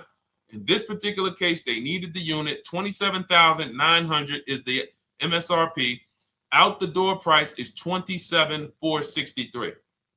The out the door price is lower than the MSRP. How? Because they took off almost $4,000 in discounts. Almost $4,000 in discount. So every time you shop for your used cars or new cars, this is how you should be shopping. If you're not leasing, this is how you should be shopping. I'm getting multiple offers, out the door prices, comparing who gave me the best offer. Who gave me the best offer? Oh, look, Daniel Thompson said, D, I'm bidding out to sell my car and got a $4,000 swing from the lowest to the highest bid. This is the people who you listen. If I can bring them on and have them talk, they would be talking to y'all about how different this is. I didn't bring you here on a Tuesday afternoon, or you're not watching this. If you're watching the replay later on Tuesday, or maybe, Wednesday morning, we go live at 12 noon, Monday through Thursday. So we replay the show just for everyone who missed it. You can send all your friends, family, go to Deshone the Auto Advisor's pages, watch the replay from today's show. But they know this is, I didn't bring you here to talk to you about hundreds of dollars. We are talking thousands of dollars at all times. There is never anything that we talk about that is hundreds. Let someone else talk to you about how you can save a couple hundred more per month. We might be talking about hundreds per month. That might be the only time we're talking about hundreds, $200 per month. But other than that, which equals thousands. We're not here to figure out how we're going to save $50 this month. No, this is big, huge money. So thank you, Daniel. Thank you for tapping in with that information. So, all right, listen, guys.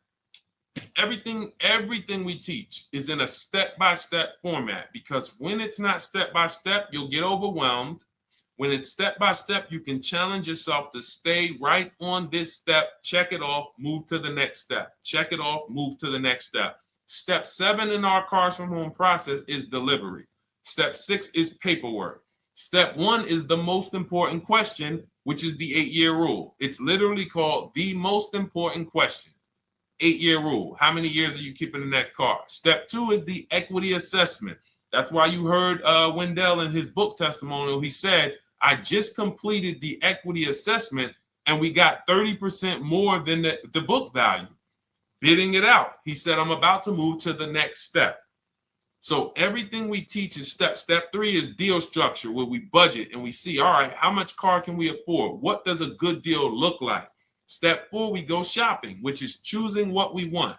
Shopping, looking, doing. We're not buying it. We're shopping the market. We're test driving. We are literally choosing what we want. Shopping, enjoying shopping.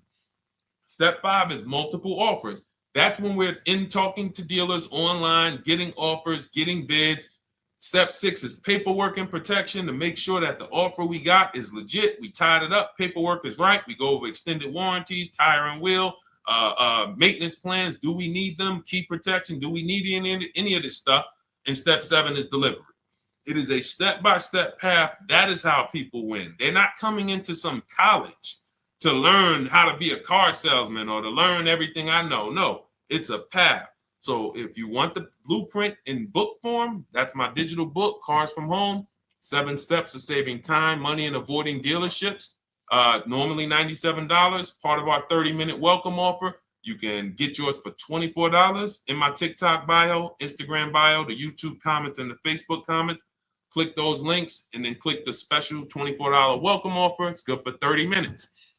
And you'll save 75%. If for those of you who are like, Deshone, what about that video checklist? That is our Shop Done With You program. Cars from Home, done with you. You get lifetime access to everything we teach, all our below market videos, and it's short videos. I want you guys getting cars in 90 minutes. 90 minutes. Not shopping. The shopping might take you longer. Deciding what you want, you might be doing that for 2 months. But once you decide what you want, I want you to be able to get below market deals in 90 minutes. That's how I do it. We're not hours and hours to get these car deals. Some of these deals we make in literally 45 minutes over a 3-day period. So that is how we do it. And you'll have access to our coaching program. We do Zoom calls twice a month, first and third Wednesday. And you have a Facebook group with 1,600 people in it that have come before you in the last 3 years. And then for those of you who qualify for shop with done for me, just do it for me, Deshone. New cars and leases only. Credit score has to be over 670 FICO. Book a call with our team. Let's see if we can help you. All of those have welcome specials. The book is 75% off welcome special. Shop with Deshone is $200 off welcome special for 48 hours. And done for you is $300 off for 72 hours. All welcome specials for people to say, all right, I'm taking action. I'm going to take advantage of a lower investment for taking action immediately. And for those of you who you're still new here, you're like, Deshone, I like the information, but I need to get, can I get some free advice first? Let me test out some free advice. You can, of course, go download our cheat sheets, and that's there as well. All of that is in the Cars from Home Toolkit. So always a pleasure. We will be back tomorrow, 12 noon. Please mark your calendars, tell your friends, bring a friend, and we'll continue to, we'll continue to do what we do and try to make sure you guys have everything you need to win every car you get. I want you sending pictures with the numbers. You know you've done it right when every car you get, you have pictures with the numbers. You know people who purchase cars all the time, all post their pictures. Hey, had to upgrade. Oh, just got this. Hey, had to treat myself. Oh, watch it now. But you never see the numbers because they really are not confident in the numbers. They don't want to talk about the numbers. Everybody who shops with us, whether you're getting our book, whether you're using our stuff, and sometimes people who they piece together my social media videos and they'll get it done. But they are sending the numbers. Look at what I paid for this car. Not only did I get a great car, but look at the deal I got on the car. That's when you know, all right, you understand this thing. All right, have a great day, y'all. See you tomorrow. And if you couldn't make the whole broadcast, feel free to watch the replay. We'll be replaying it throughout the day until tomorrow's show. All right, have a great day, y'all. Thank you. God bless you.